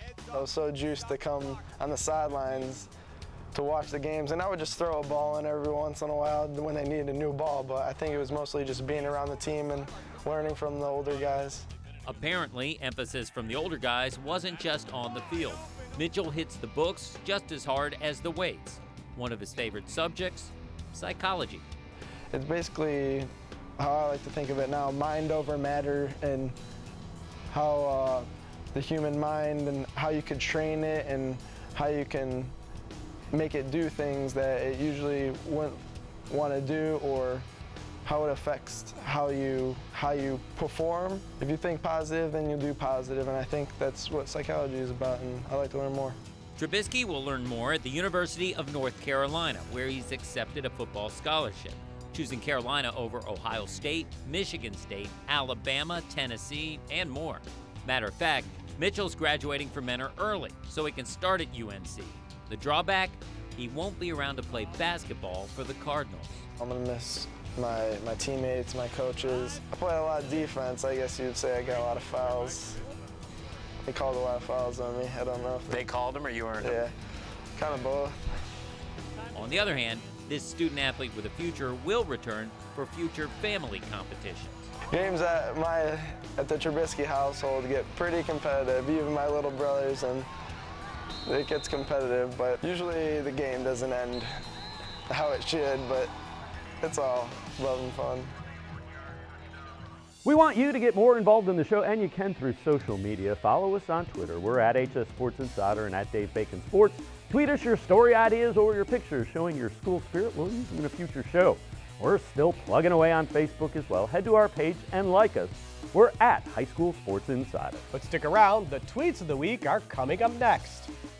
The Ohio Lottery's Partners in Education program has been recognizing students and teachers who shine both in and out of the classroom since 2007. To nominate a deserving teacher or student, go to ohiolottery.com and click on Supporting Education. Students in kindergarten through 12th grade are eligible to be academic all-stars. K through 12 teachers can be honored as the Teacher of the Month. Every school that participates is eligible to be honored as the School of the Year. The Ohio Lottery's Partners in Education, where stars shine. Before I decided to go back to Tri-C to become a nurse, I was a stay-at-home mom. Absolutely wanted to be a pediatric nurse. I love taking care of kids.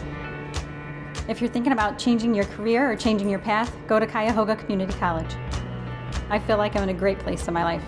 I have 3 great kids. I have a great job that I love. I could not have done it without Tri-C. My name's Diana Geary. I earned my nursing degree from Cuyahoga Community College.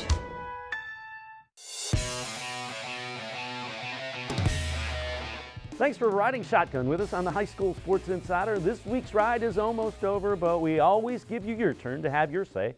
Few rules: you have to use 140 characters or less. Better yet, just send us a picture. Time for the tweets of the week.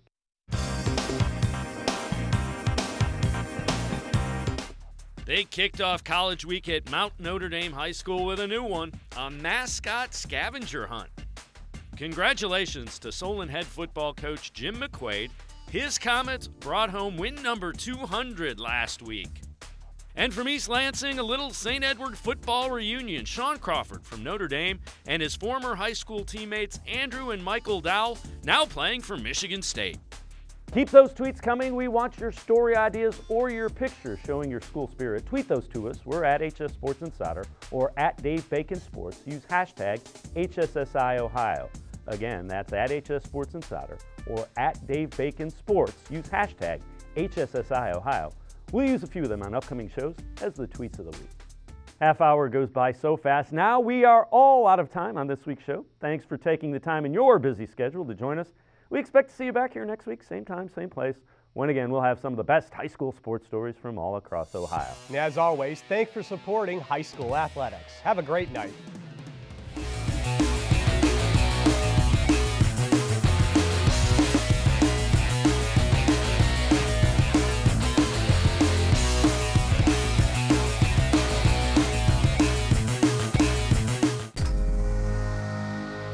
There is a place where dreams arise, stars are born, and greatness is made. What you live for lives here. Spectrum Sports. I dare you. I dare you to change the world. Yeah, you. Getting that college education. I dare you to be somebody important. Like be a teacher. Or a reality TV star. I dare you to stand up here. To call the shots. To be a role model. An inspiration. An innovator. To be a teacher. Be my teacher. Think you can change my life? Make me excited about science like you. Have a career that really means something? Then do it. I dare you. I dare you.